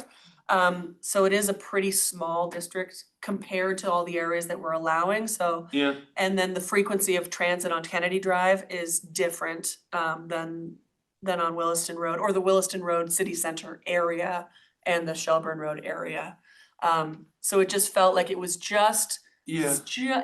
For me, I hear what you're saying, it tipped just past like the reasoning to allow it while making sure that there's a lot of spaces that are available that it could be put that are in sort of the best kind of third of the city that it should be in. Yeah, it is a law. Up into other. Yeah. Is there any, do we see a need to put it for municipal? We don't have these shelters. What are the chances the city would We don't- provide that shelter space? So we don't have many, the municipal zone is also very small. It is really where we currently have facilities. Right. And it is some of our facilities, not even all of our facilities. We're not currently in the municipal zone, sitting here. So it is not it is not a zoning district that it applies to city-owned properties. It's a different thing. The city is also completely allowed to own properties that are not in the municipal zone. But I guess John's point is like, if somebody did wanna have one of these, say like on Patchen Road at the Public Works facility, Mhm. like, why not? This is not served by transit. Yeah, I guess that, but it's walking distance to. transit. Or we had some situation where we built a new building, replaced one building, the old building could be Yeah, and if could be that, used. and if that happens, you know, we turn over something and change it from one thing to another thing, then you can always adjust. It's also fair, yeah, it will be an easy adjustment, that's fair. Yeah, I was just clarifying that municipal land can be outside the municipal zone, and the municipal zone actually doesn't cover all of our municipal buildings, so it's kind of a funny zoning district in my mind. Yeah, the municipal zone is basically The DPW facility. DPW, Bartlett Bay wastewater treatment facility, Yeah. the schools, 75 Dorset. No. 575 Oh. Dorset, the schools and the water tower. Yeah. That's it. So not so much. Not a lot of opportunity. I mean, I'm happy with the list. I don't know if Yeah, people are I am feeling too. pretty strongly one way or the other. Champlain Water District, is that? That's not municipal, that's not us at least. It's a different municipal entity, but it's, I think you've made it They're pretty pretty expansive and that's good. but it's not the municipal district. Anything else for us? The only other piece of language that it's not worth talking about more than this is just putting in some clarification about the calculation of the size of use on a property. That it's all of the use, not the individual tenant or user. So you have 6 restaurants in a row, it's not 6 individual small uses potentially. So I will you'll get that in your next packet. One thought is emergency shelters, or would they be permitted in city center? Yes, Okay, cool. because city center is written the opposite way where it's Right, prohibiting certain things and it's not. it's not in there, gotcha, thank you. We have some minutes. Oh, do you have the letter? Did you get a letter from Alana, draft letter of support? Oh, yeah. It is on the agenda, but She gave me a. It was on the agenda, but there was no letter So, of support. in the absence of formal, so this is, just briefly, this is to apply for supplemental funding for the, bike ped bridge. There are a handful of funding sources that allow you to apply once you've awarded a contract. This is one of them. It is for supplemental money through V-Trans. Yeah. It's just a letter of support. What, in the absence of having a letter, perhaps you could authorize Jessica to sign on the commission's behalf. Need a motion on that? Yes, please. So moved. Second. okay, all in favor of the motion? Aye. I'm in favor of asking for money. Great. I can sign. We need to go back to these LDRs and approve them for Yes, please. moving forward. Yes, if you could Oh, So move them into the There were pile. some things that we were gonna work on a little bit. Yeah, you're gonna work Oh, yeah, if So, you don't move The it in. next Yeah, that's meeting fine. is your scheduled when you're gonna see all of it and be Yeah. invited to one Makes more public sense. hearing. So I don't know that you need to take the action this meeting to say. Yeah. Some complicated motion. I think we've got enough head nods. So the that- next meeting would be to approve it and And warn. send it, Hearing. send it, and send it to the council. No, next meeting would be to formally warn your public hearing And then for June following your public hearing, and then you give it to council. One thing, it didn't come up in any of the minutes, but I noticed it was modified in red, and that, I assume that had to do with the flagpole up near the airport. There was some completely different lighting regulations in there about flagpole lighting. And I'm like, oh, where'd those come from?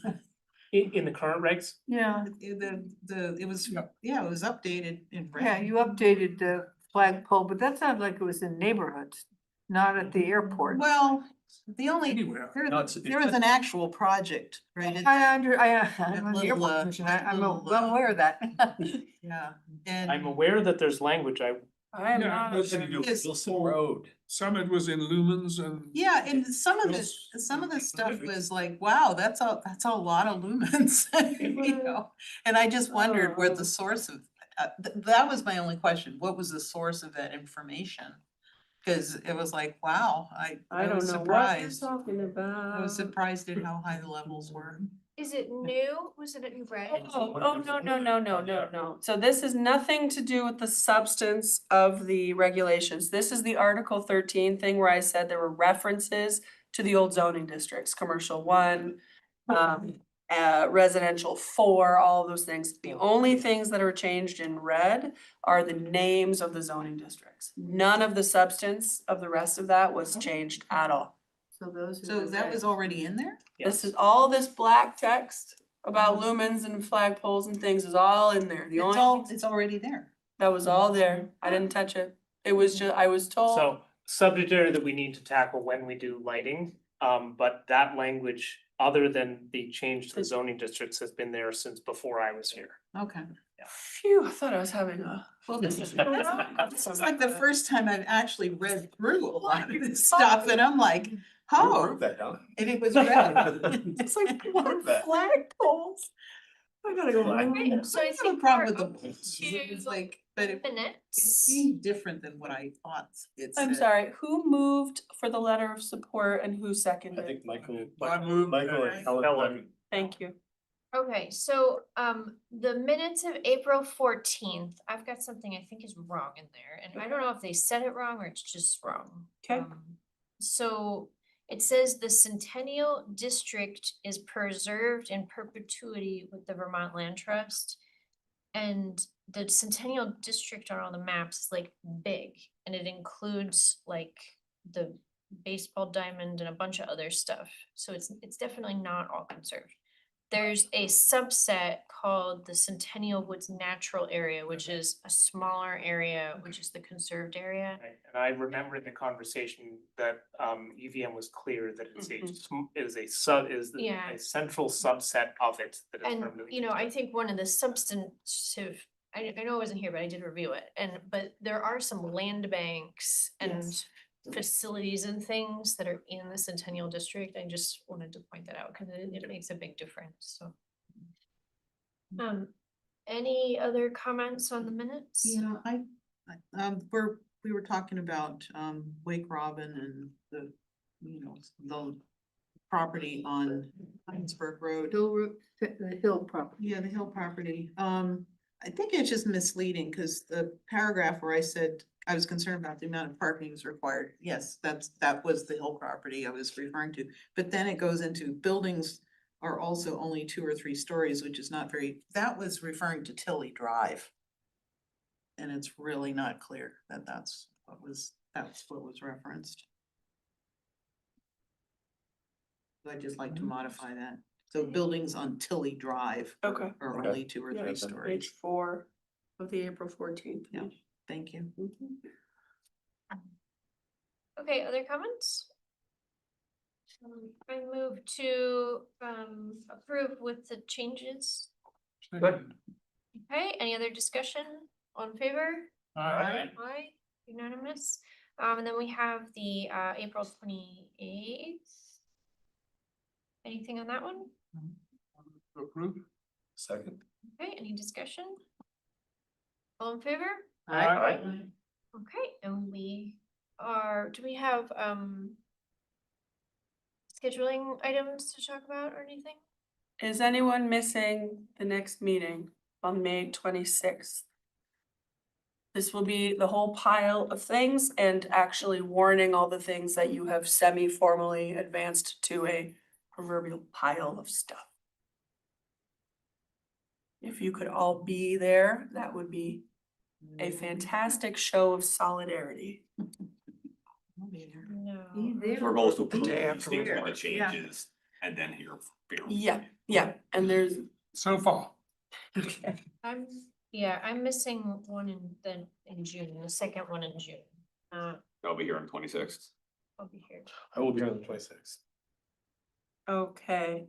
And just going, because part of the LDR amendments that we're talking about are related to tier 1A, and we're looking to be applying for tier 1A in July, August. We did sort of map out what this looks like for a timeline. So if you warn on the 26th, you would have your hearing on June 22nd, going to city council on July 6th, for their public hearing on August 3rd. So just have all of those being, Duncan's gonna hate me.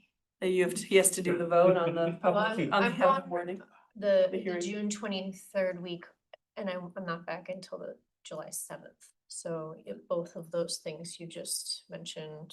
The planning commission hearing on these And amendments. and and the they city go to the city councils. council. Sometimes when it goes to city council, we don't do a presentation Yeah. until they take it up, but That's their first, the date of their first reading is the July 6th city council meeting. we sometimes go that back is, to the Potentially, right? 26th. and that's sometimes when we do a Penciled in, presentation. exactly.